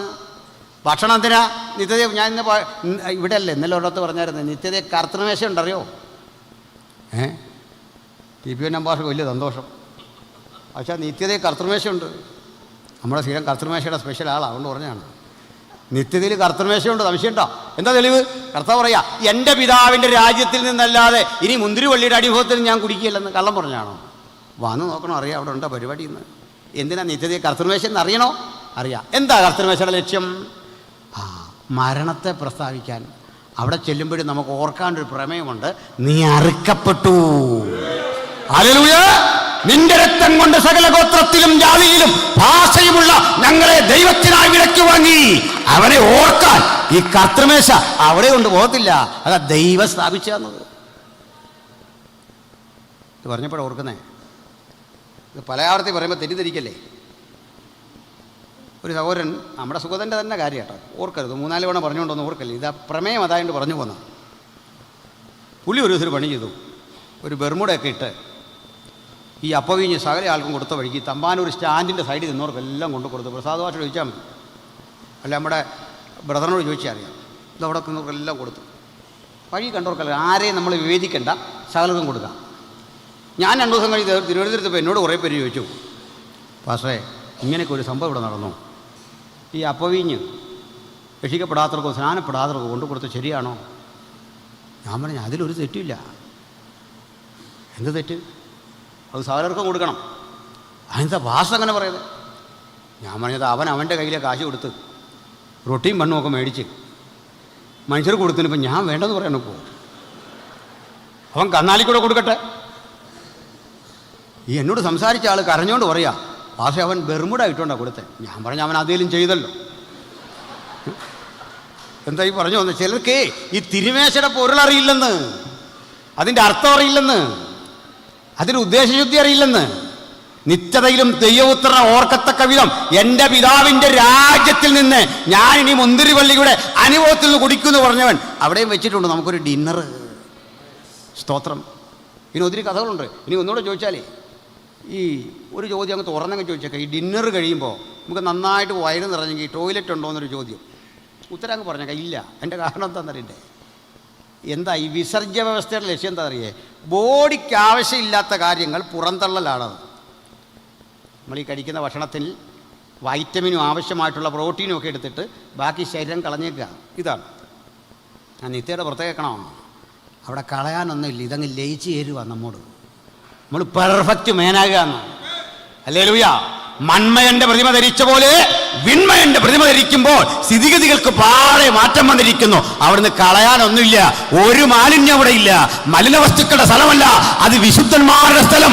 ബിംബാരാധികൾ ഭോഷ്ക് പറയുന്നവർ ഏവർക്കുമുള്ള ഓഹരി പുറത്തു തന്നെ എന്ന് ദൈവത്തിന്റെ വചനം കൃത്യമായി പറയുമ്പോൾ ആ സ്ഥലത്തിന്റെ സവിശേഷത കൂടി ദൈവമക്കളൊന്ന് അറിഞ്ഞിരിക്കണം. ആമേൻ. അപ്പോഴേ ഈ ഇല കഴിക്കുമ്പോൾ നമ്മൾ കുറേ കൂടി അങ്ങ് എനർജി വരുമോ, കുറേ കൂടി എനർജറ്റിക് ആകുന്നു. അല്ലാതെ രോഗം മാറുമെന്നല്ല, രോഗം അവിടെ ഇല്ല, എനർജി കൂടുമെന്നു. മനസ്സിലായില്ലേ? ആ എനർജി കൂട്ടുന്നൊരു സാധനം അതാണ് ഈ ഇല. അതിനകത്തൊരു വ്യംഗ്യാർത്ഥമുണ്ട്. ഈ ഇല ഇത്ര പ്രയോജനപ്രദമാണെങ്കിൽ അതിൻ്റെ ഫലം എത്രയോ ശ്രേഷ്ഠമായിരിക്കുമെന്ന്. പ്രൈസലോ. അവിടെ കളയാനൊന്നുമില്ല. അർത്ഥവത്തായ ഒരിടം. ഏദനിൽ നിഷേധിക്കപ്പെട്ടതൊക്കെ തൻ്റെ മക്കൾക്ക് വാഗ്ദത്തം ചെയ്തിരിക്കുന്ന മനോഹര ദേശം. ആ ദേശം സ്വപ്നം കാണാനായി കൺവെൻഷൻ, ആ ദേശം ഹൃദയത്തിൽ കണ്ട് ധ്യാനിച്ച് മടങ്ങാനാ ഈ യോഗം. ആ ദേശം ഹൃദയത്തിൽ ഏറ്റെടുത്തുകൊണ്ട് ദൈവശില്പിയായി നിർമ്മിച്ച മഹാനഗരത്തെ ദർശനം കണ്ട് ജീവിക്കുന്ന ഇഹലോകത്തിലെ ജീവിതമാ ക്രിസ്ത്യ ജീവിതം. അതുകൊണ്ടേ അപ്പോസ്തലൻ പറഞ്ഞൊരു വചനം, നമ്മുടെ പൗരത്വമോ സ്വർഗത്തിൽ. നമുക്ക് 2 തരം പൗരത്വം. ഇവിടെ പൗരത്വം ഉണ്ട്, അതുകൊണ്ടാണ് വോട്ട് ചെയ്യുന്നത്, അതുകൊണ്ടാണ് നമ്മൾ റേഷൻ വാങ്ങുന്നത്. പോട്ടെ.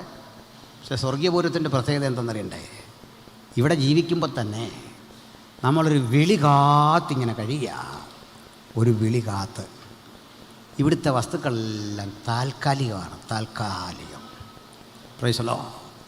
താൽക്കാലികം. മനസ്സിലായില്ല? പറയാം. ഇവിടുത്തെ വസ്തുക്കളെല്ലാം കളയാനുള്ളതാണെന്ന്.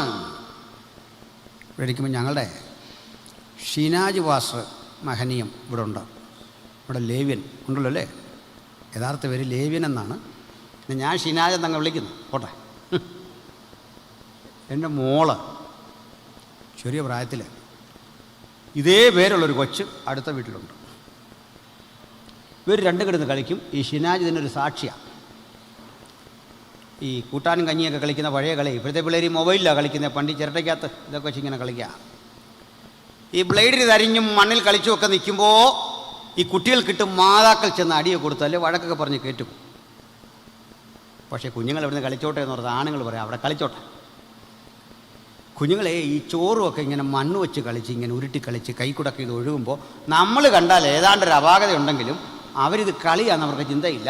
അവർ ധരിച്ചിരിക്കുന്നത് ഒറിജിനൽ ചോറാണെന്ന്. നമ്മൾ കാണാതെ ഈ കൊച്ചിങ്ങനെ അവിയലാന്നോർത്ത് ഇതൊക്കെ ഇങ്ങനെ നക്കുന്നുമുണ്ട്. മനസ്സിലായില്ലേ? കൊച്ചുങ്ങളത് എൻജോയ് ചെയ്യുക. കുഞ്ഞുങ്ങൾ നമ്മളെത്ര പറഞ്ഞാലും അതുങ്ങൾ ആ ചിരട്ട കളയല, ബ്ലേഡ് കൊണ്ട് കൈ മുറിഞ്ഞാലും ഇത് കളയല, ഇത് ഇതെൻ്റെ വീടാണ് എന്ന് പറഞ്ഞിരിക്കുകയാണ്. നമ്മുടെ വേറൊരു കൊച്ചു ഇരിപ്പുണ്ട്. അവളിങ്ങനെ കളിച്ചുകൊണ്ടിരിക്കുമ്പോൾ ഈ ഫോൺ വന്നതായിട്ട് അഭിനയിക്കുക. അപ്പോൾ ഫോൺ എടുത്തിട്ട് അടുത്ത ആളോട് ചോദിക്കുക, അരക്കുകയാണോ? കാരണം തൊട്ടപ്പുറത്ത് നിൽക്കുക. അപ്പോൾ അപ്പുറത്തെ ആൾ ലോജിക്കലൊരു മറുപടി, എങ്ങനെയാ കണ്ടതെന്ന്. കാരണം ദൂരത്താണല്ലോ രണ്ടുപേരും. പിള്ളേരാ യുക്തിബോധമേ. അപ്പോൾ ഇവരുടെ വിചാരം ഈ കയ്യിലിരിക്കുന്ന തീപ്പെട്ടി ഒറിജിനൽ ഫോണാണെന്നാണ്. ഞാൻ മുഖാലിലൊക്കെ ചെന്ന് ഓജപ്പാഷ കൺവെൻഷൻ ഇങ്ങനെ പ്രസംഗിക്കുമ്പോൾ മന്നായിക്ക് 3 വയസ്സ് 4 വയസ്സും കണ്ടേ ഉള്ളൂ. മന്ന ഒരു തീപ്പെട്ടി കയ്യിലെടുത്തിട്ട് ഇതുപോലെ ഈ കസേരയുടെ മണ്ടയ്ക്ക് ഇരുന്ന് ഇങ്ങനെ വീഡിയോ പിടിക്കുക. ആൾക്കാരെല്ലാം ഇങ്ങനെ കാണുക. മന്നായിക്കതിനകത്തൊരു നാണവും തോന്നിയില്ല. ഇങ്ങനെ പിടിക്കുക, മുഴുവൻ ആളുകളെയും പിടിക്കുക, ഇങ്ങനെ പിടിച്ചുകൊണ്ടിരിക്കുകയാണ്. Original video. ലോകം ഇത്രേ ഉള്ളൂ. എന്താ കാര്യം എന്നറിയണ്ടേ?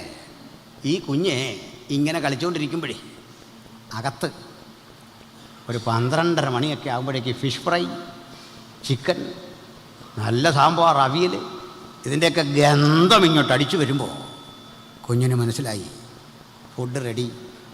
അവൾ ചാടി എഴുന്നേറ്റ് ഈ കൈ രണ്ടും ഇങ്ങനെ കുടഞ്ഞ് അവളിവിടെയൊക്കെ തൂത്തിട്ട് ഇവൾ തന്നെ ഈ ചിരട്ട കാലിന് തട്ടി അവളുണ്ടാക്കുന്ന ചോറും കറികളും ഒക്കെ ദൂരേക്ക് കളഞ്ഞിട്ട് ഓടി വന്ന് ഡൈനിങ് ടേബിളിൻ്റെ മുമ്പിൽ ഒരു ഇരിപ്പാ.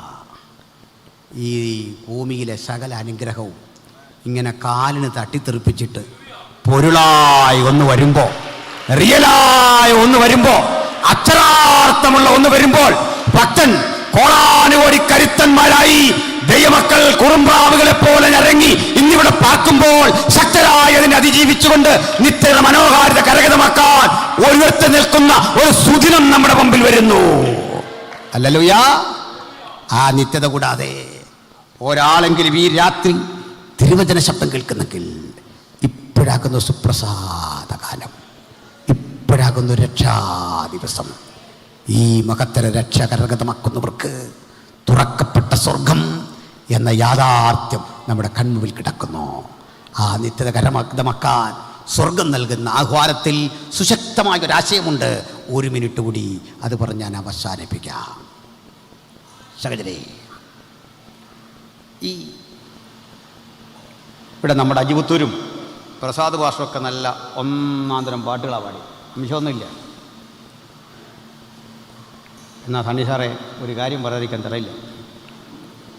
നമ്മൾ ഈ ഭൂമിയിൽ പാടുന്ന ചുരുക്കം ചില പാട്ട് മാത്രമേ സ്വർഗത്തിൽ ആവശ്യമുള്ളൂ.